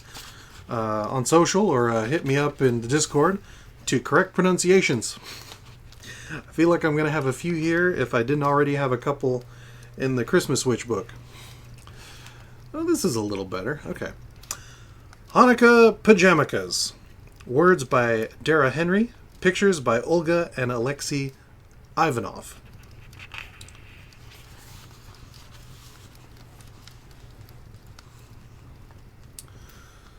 Wow, there's a lot going on here. Okay. It was the first night of Hanukkah, and Ruthie couldn't wait to celebrate. She tore open her Hanukkah present and squealed in delight. Pajamakkahs. Those are some pretty sweet pajamakkahs. You can kind of see they got like a robot and the menorah and like some dreidels on the pants. They're pretty rad. All right. Oh, I might have gotten ahead of myself. I imagine they're going to describe it here in the next couple pages. No, they skip right through. Okay, cool. Cool. You can wear them to the Hanukkah Pajamakkah party. Nice. Ruthie's dad said, ruffling her hair. But I want to wear my Hanukkah Pajamakkahs all 8 nights. Well, okay, Ruthie's mom said. Just make sure you keep them spotless for the party. Foreshadowing. I'm sure. I'll be very careful, Ruthie promised as she headed to the kitchen. Her little sister Sarah raced ahead. Let's make latkes. Yeah, nothing about latkes scream mess to me at all. Yeah, alright. I'm sure it'll be fine. Oh, spoilers. Okay. Ruthie grated onions and potatoes, sprinkled salt, and even flipped and fried. Golden latkes sizzled in the pan. Ruthie taste tested bite after bite. Womp womp.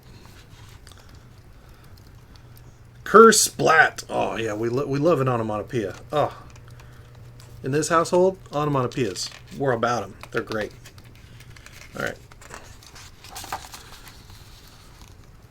Those are just streaks, Ruthie said, with a wipe. My Hanukkah pajamakkahs are still spotless.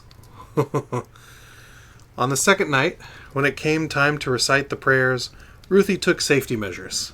She held the shamash and lit the first candle.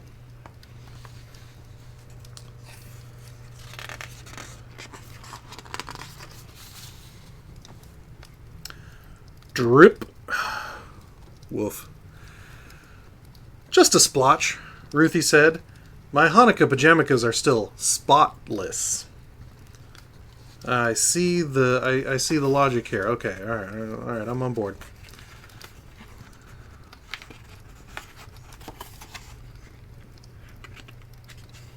There's got to be 2 pages. Okay, I think I got it. Okay, all right, okay. Yeah, correct number. On the third night, Ruthie wrapped gifts and hired a guard dog. Patches will protect my pajamakkahs, but an unexpected game of chase turned into trouble. Crinkle? That's definitely not a spot, said Ruthie, scratching at the strips of tape.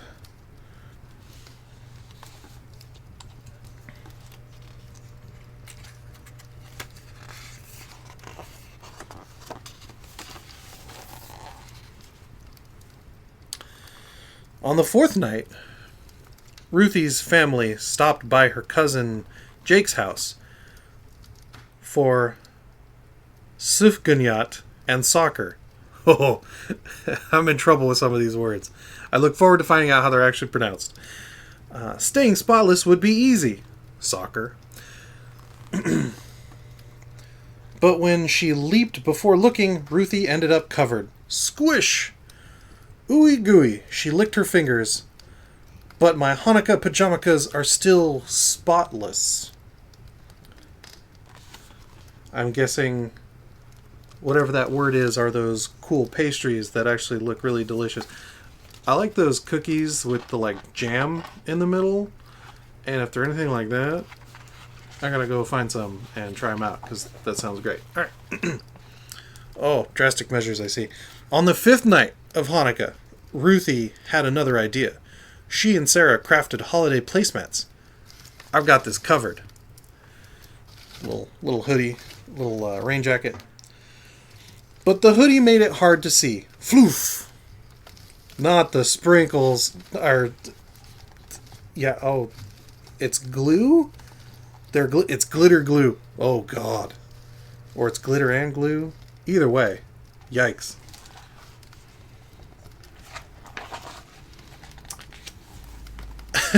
Dad groaned. Glitter never comes off. Ruthie grinned. Sparkly, not spotty. On the 6th night of Hanukkah, Ruthie got gimmels and chocolate gelt and twirled like a top.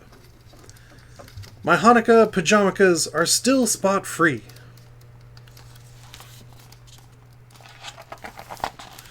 Crash!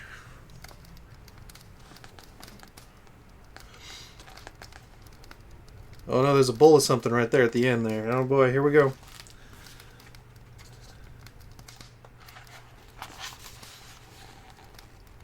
There's a lot going on here. Yeah. Oh, a crash and a splash. That's a twofer on the I think 7th night. I'm not keeping count, I'm just reading it. As Ruthie got ready for bed, she saw streaks and splotches, sparkles and squishes, but no spots. If the oil could last 8 nights, so could her Hanukkah Pajamakkahs. Fair enough, Ruthie.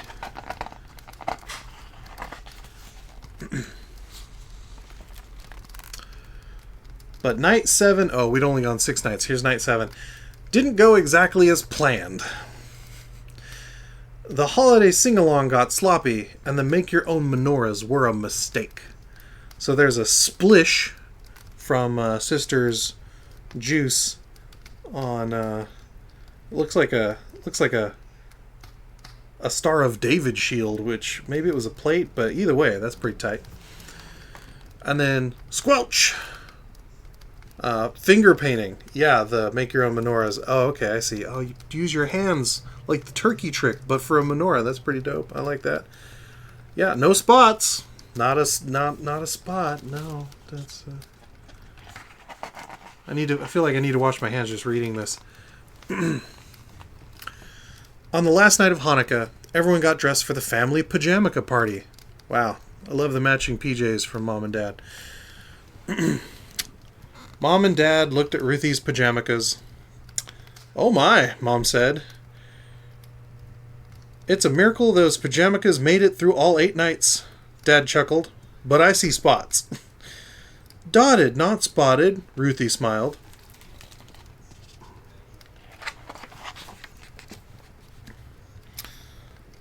Alright, we've got some friends over, and there's some guitar situation happening.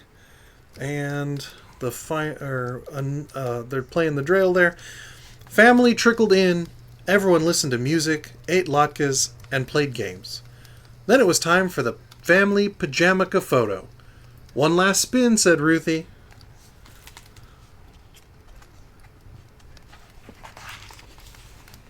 Whoops! Oh man, I think someone's drink there. Maybe a coffee. There were spills. Oh, and a dog food bowl and some salad. Jesus, sorry, goodness. There were spills and splatters, plops and globs, smudges and smears and sparkles, and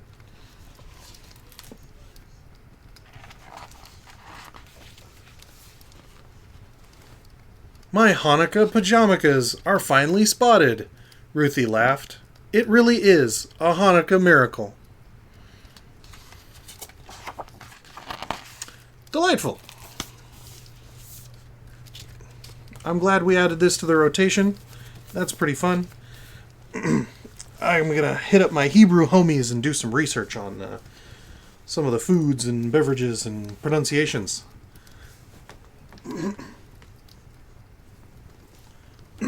Speaking of pronunciations, it's time to revisit the night before Christmas. However, you now get to hear Tony's ridiculous Cajun accent because this is the Cajun night before Christmas. And it's written in dialect, so to speak. Cajun, Night Before Christmas, by Trosclair, edited by Howard Jacobs, illustrated by James Rice. "'Twas the night before Christmas,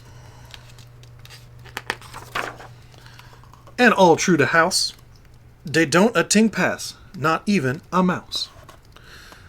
De children be nuzzle, good snug on de floor, and mama pass de pepper through de crack on de door.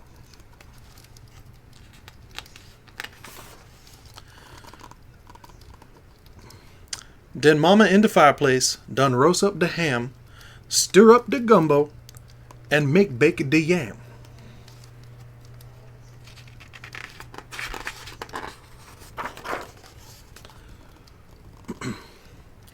Den out on de bayou, they got such a clatter, make sound like the Boudreaux, make sound like old Boudreaux done fall off his ladder.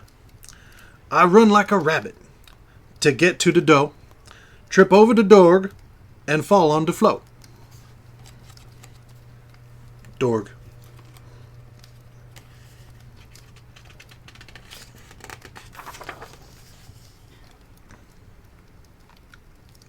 Make sure I get a good... There we go. Okay. As I look out the door in the light of the moon, I think, man, you crazy or got old too soon.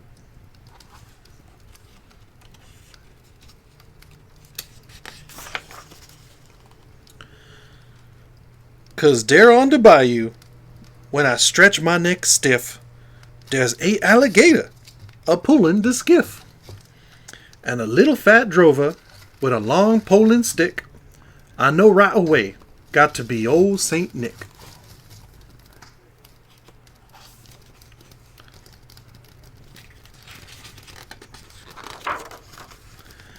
Mo faster and faster, the gator they came. He whistled and hollered and called him by name. Ha Gaston, ha Tiboy, ha Pierre and Alcee, Guy Ninette, Guy Suzette, Celeste and Renee.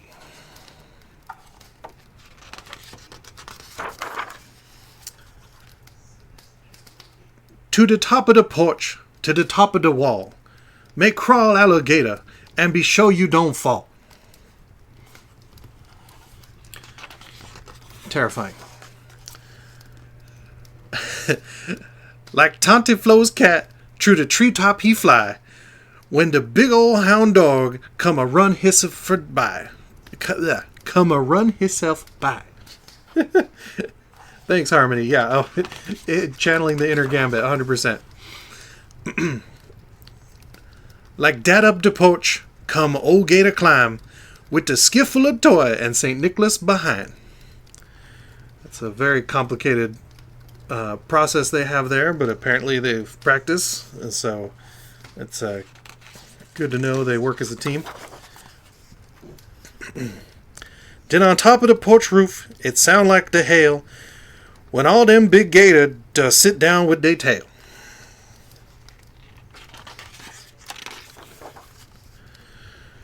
Then down the chimney, a yell with a bam, and St. Nicholas fall and sit on the yam.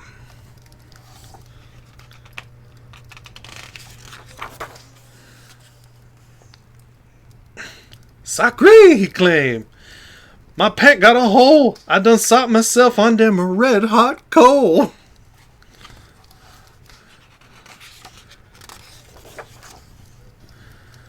He got on his foots and jumped like a cat out to the floor where he land with a splat.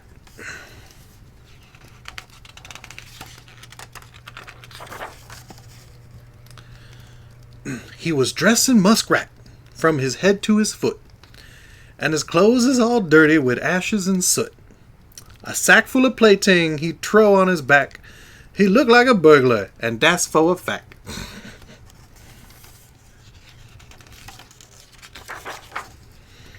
His eyes how they shine, his dimple how merry. Maybe he been drink de wine from blackberry. His cheek was like rose, his nose shine like a cherry, and second thought maybe he lap up de sherry.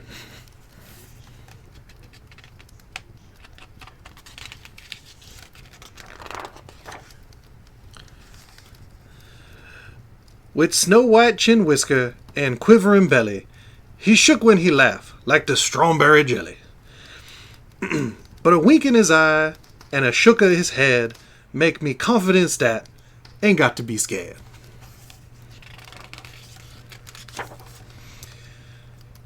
He done do no talking, gone straight to his work, put plating in a sock, and then turn with a jerk. He put both his hand there on top of his head, cast an eye on the chimney, and then he done said, with all of that fire and them burning hot flame, me, I'm going back by the way that I came. Sorry, me, I ain't going back the way that I came. So he run out the door, and he climbed to the roof. He ain't no fool him, for to make one more goof. Although I don't know how much more of a goof it is to climb back up on the roof when the skiff was down on the bayou. That's fine. It's for character. It's good. He jump in his skiff and crack his big whip. The gator move down and done make one slip. Don't make one slip. They don't. And I hear him shout loud as he splash and he go. Merry Christmas to all, till I saw you some mo'.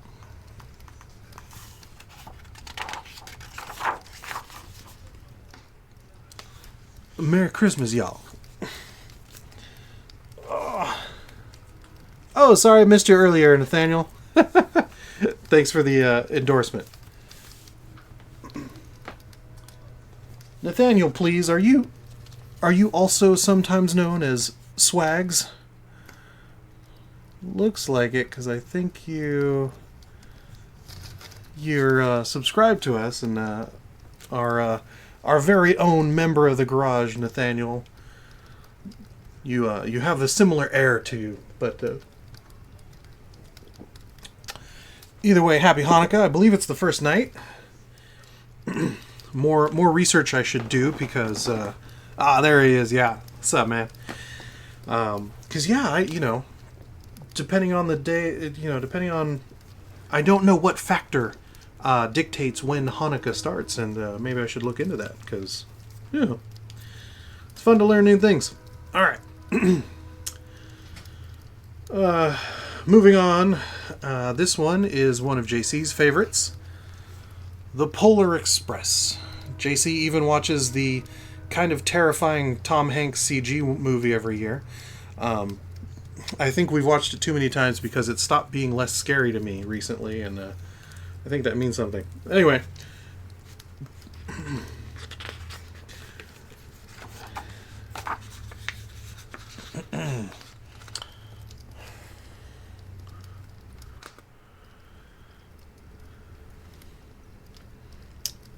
The Polar Express.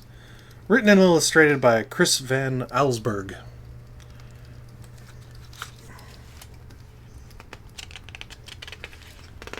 Thanks for the tip, Nathaniel. I'll look that up.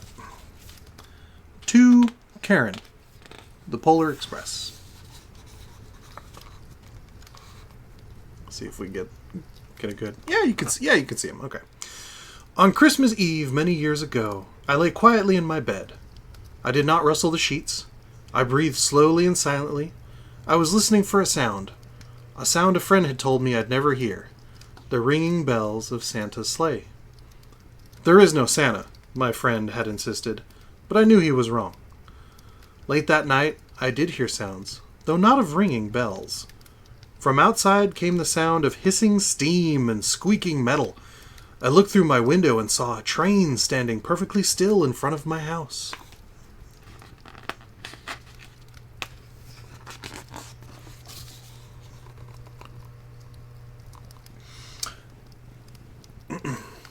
It was wrapped in an apron of steam. Snowflakes fell lightly around it. A conductor stood at the open door of one of the cars. He took a large pocket watch from his vest, then looked up at my window. I put on my slippers and robe. I tiptoed downstairs and out to the door. "All aboard!" the conductor cried out. I ran up to him. "Well," he said, "are you coming?" "Where?" I asked. "Why, to the North Pole, of course," was his answer. "This is the Polar Express." I took his outstretched hand and he pulled me aboard.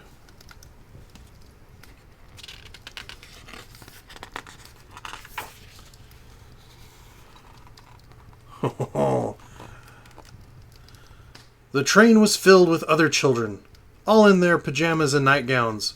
We sang Christmas carols and ate candies with nougat centers as white as snow. We drank hot cocoa as thick and rich as melted chocolate bars. Outside, the lights of the town and villages flickered in the distance as the Polar Express raced northward. Pardon me a moment while I do some housekeeping real quick.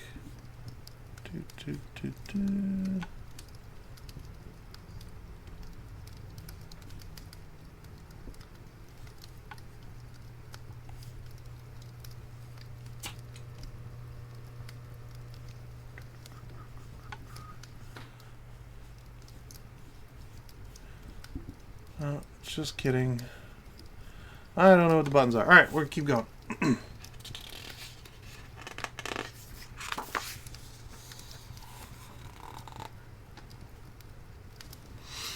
Soon there were no more lights to be seen.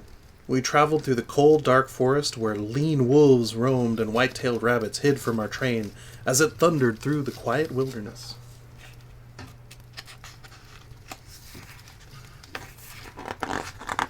Make sure I don't miss pages. We climbed mountains so high it seemed as if we would scrape the moon. But the Polar Express never slowed down. Faster and faster we ran along, rolling over peaks and through valleys like a car on a roller coaster. You can see it. You can see it arc. You can see it moving, creaking along a cutaway in the mountain there. The mountains turned into hills. The hills to snow-covered plains. We crossed a barren desert of ice, the great polar ice cap. Lights appeared in the distance. They looked like the lights of a strange ocean. Of a strange ocean liner sailing on a frozen sea. There, said the conductor, is the North Pole.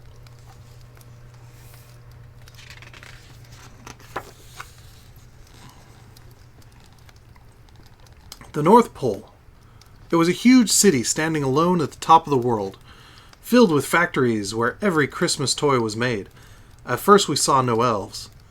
They are gathering at the center of the city, the conductor told us. This is where Santa will give the first gift of Christmas. Who receives the first gift, we all asked. The conductor answered, he will choose one of you.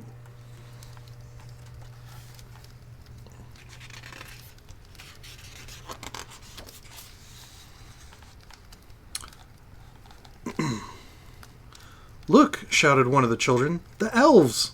Outside, we saw hundreds of elves. As our train drew closer to the center of the North Pole, we slowed to a crawl. So crowded were the streets with Santa's helpers. When the Polar Express could go no further, we stopped, and the conductor led us outside.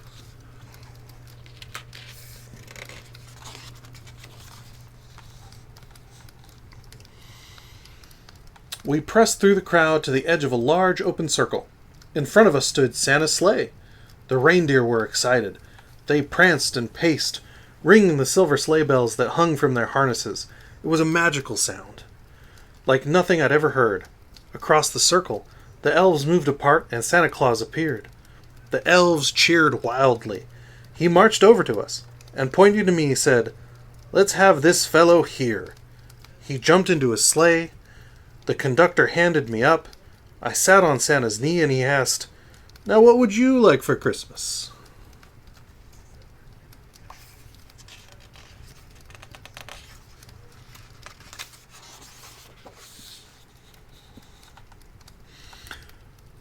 I knew that I could have any gift I could imagine.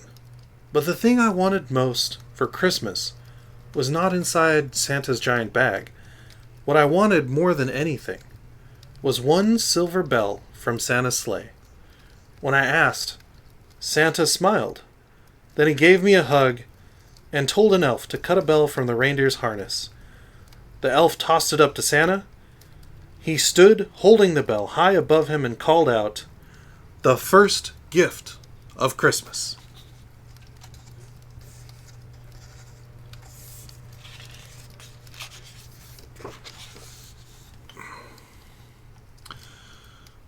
A clock struck midnight as the elves roared their approval. Santa handed the bell to me, and I put it in my bathrobe pocket. The conductor helped me down from the sleigh. Santa shouted out the reindeers' names and cracked his whip. His team charged forward and climbed into the air. Santa circled once above us, then disappeared into the cold, dark polar sky.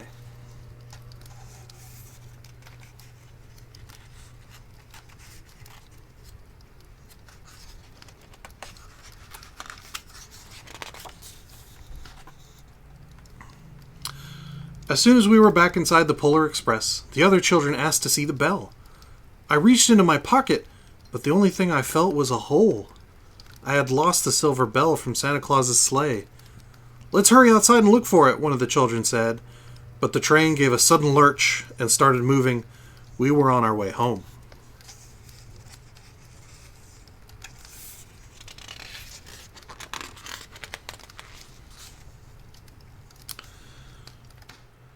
It broke my heart to lose the bell.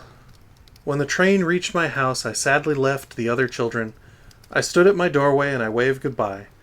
The conductor said something from the moving train, but I couldn't hear him. "What?" I yelled out. He cupped his hands around his mouth. "Merry Christmas!" he shouted. The Polar Express let out a loud blast from its whistle and sped away.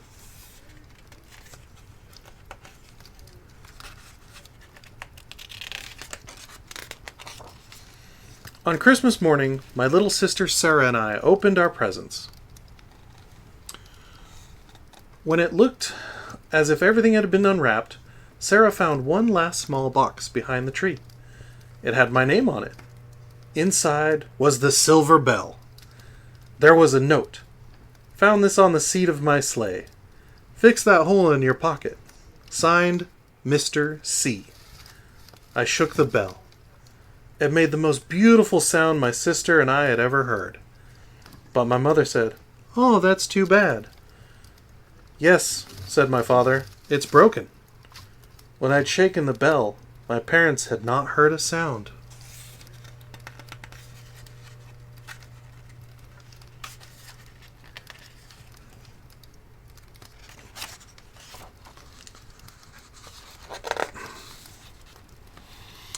At one time, most of my friends could hear the bell.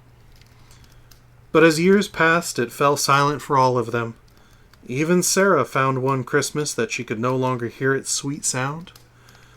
Though I've grown old, the bell still rings for me as it does, for all who truly believe.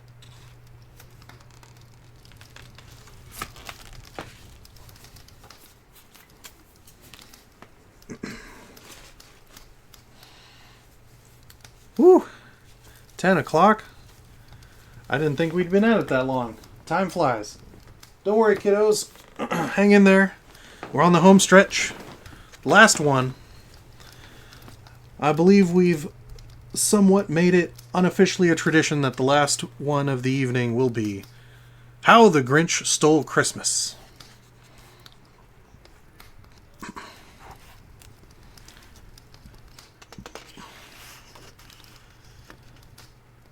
How the Grinch Stole Christmas by Dr. Seuss.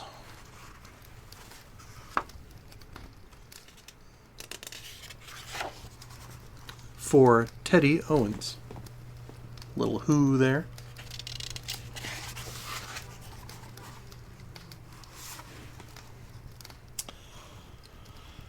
Every Who down in Whoville liked Christmas a lot. But the Grinch, who lived just north of Whoville, did not. The Grinch hated Christmas. The whole Christmas season. Now please don't ask why. No one quite knows the reason. It could be his head wasn't screwed on just right. It could be perhaps that his shoes were too tight. But I think that the most likely reason of all maybe have been that his heart was 2 sizes too small.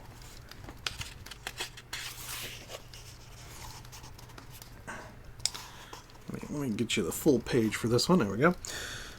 But, whatever the reason, his heart or his shoes, he stood there on Christmas Eve, hating the Who's. Staring down from his cave with a sour, grinchy frown at the warm lighted windows below in their town, for he knew every Who down in Whoville beneath was busy now hanging a mistletoe wreath. And they're hanging their stockings, he snarled with a sneer. Tomorrow is Christmas, it's practically here. Then he growled with his Grinch fingers nervously drumming, I must find some way to stop Christmas from coming. For tomorrow, he knew, all the Who girls and Who boys would wake bright and early. They'd rush for their toys, and then, oh the noise, noise, noise, noise. That's one thing he hated, the noise, noise, noise, noise.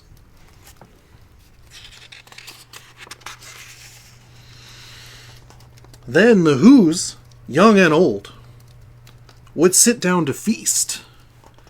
And they'd feast, and they'd feast, and they'd feast, feast, feast, feast. They would feast on Who pudding and rare Who roast beast, which was something the Grinch couldn't stand in the least.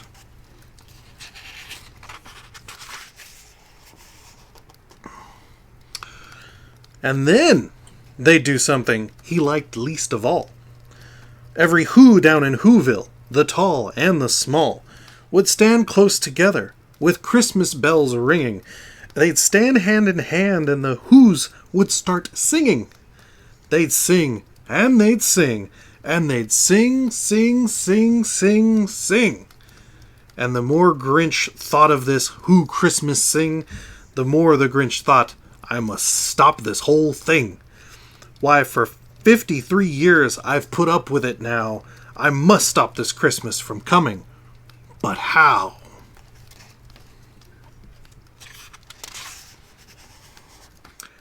Then he got an idea. An awful idea. The Grinch got a wonderful, awful idea.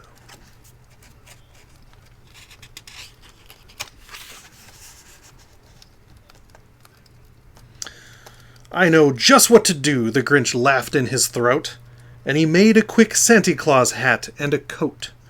And he chuckled and clucked, what a great Grinchy trick. With this coat and this hat, I look just like Saint Nick. All I need is a reindeer. The Grinch looked around, but since reindeer are scarce, there was none to be found. But did that stop the old Grinch? No, the Grinch simply said, if I can't find a reindeer, I'll make one instead. So he called his dog Max. Then he took some red thread, and he tied a big horn to the top of his head.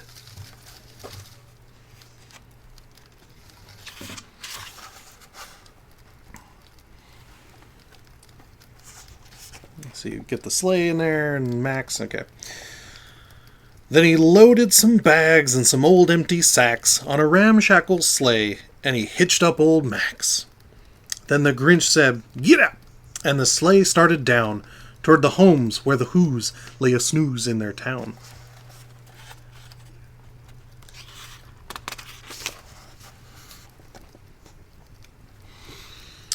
All their windows were dark. Quiet snow filled the air.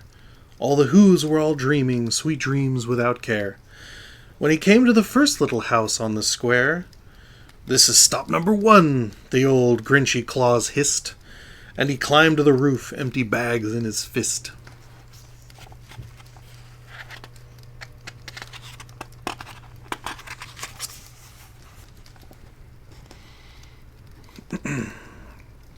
Then he slid down the chimney, a rather tight pinch, but if Santa could do it, then so could the Grinch.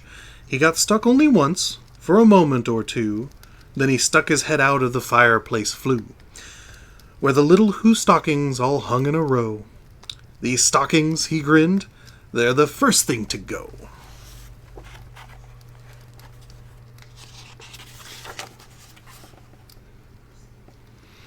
Then he slithered and slunk with a smile most unpleasant around the whole room, and he took every present. Pop guns and bicycles, roller skates, drums, checkerboards, tricycles, popcorns, and plums.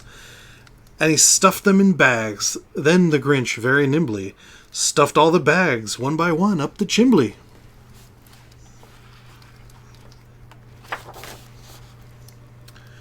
Then he slunk to the icebox. He took the Who's feast.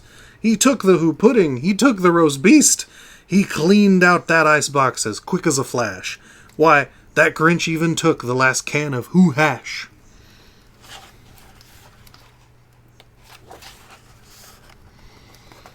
Then he stuffed all the food up the chimney with glee.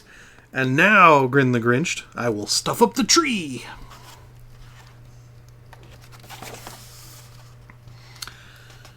And the Grinch grabbed that tree, and he started to shove, when he heard a small sound like the coo of a dove. He turned around fast, and he saw a small Who, like little Cindy Lou, who was not more than 2. The Grinch had been caught by this tiny Who daughter, who'd got out of bed for a cup of cold water. She stared at the Grinch and said, "Santa Claus, why? Why are you taking our Christmas tree? Why?"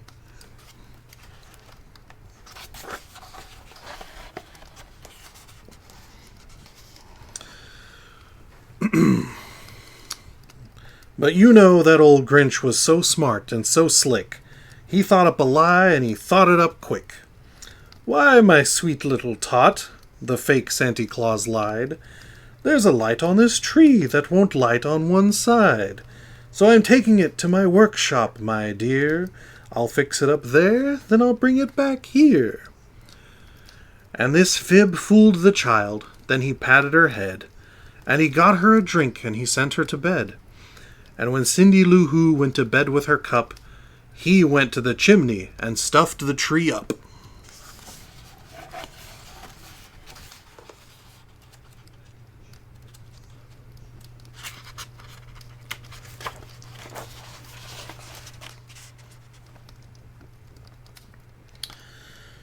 Then the last thing he took was the log for their fire. Then he went up the chimney, himself, the old liar. On their walls he left nothing but hooks and some twine. And the one speck of food that he left in the house was a crumb that was too small, even for a mouse. You can see the sad little mouse there. Maybe if it's focused.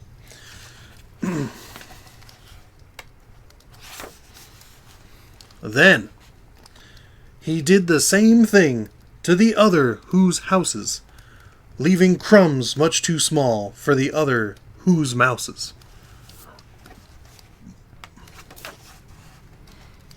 It was 1/4 dawn. All the Who's still abed, all the Who's still a snooze, when he packed up his sled, packed it up with their presents, the ribbons, the wrappings, the tags and the tinsel, the trimmings, the trappings.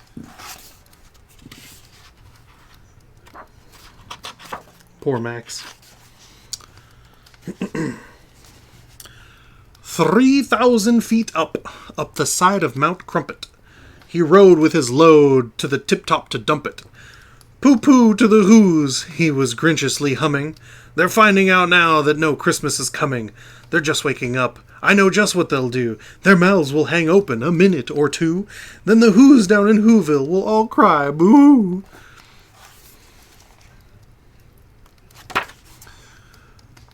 That's a noise, grinned the Grinch, that I must simply hear. So he paused, and the Grinch put his hand to his ear. And he did hear a sound rising over the snow. It started in low, then it started to grow. But the sound wasn't sad. Why, this sound sounded merry. It couldn't be so. But it was merry, very. He stared down at Whoville. The Grinch popped his eyes. Then he shook. What he saw was a shocking surprise.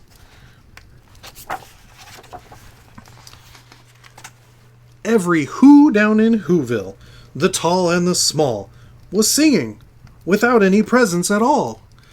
He hadn't stopped Christmas from coming. It came. Somehow or other, it came just the same.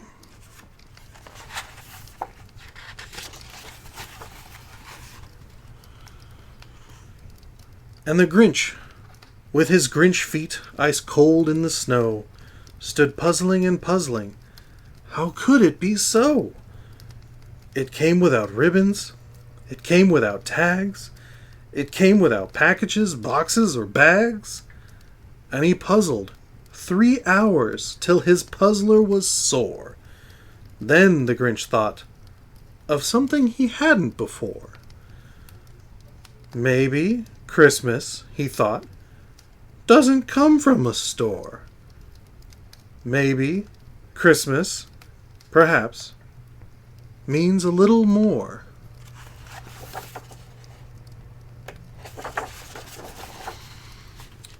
And what happened then? Well, in Whoville they say that the Grinch's small heart grew 3 times that day.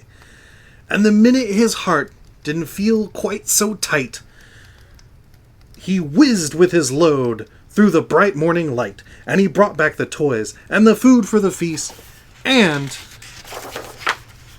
he himself, the Grinch, carved the roast beast.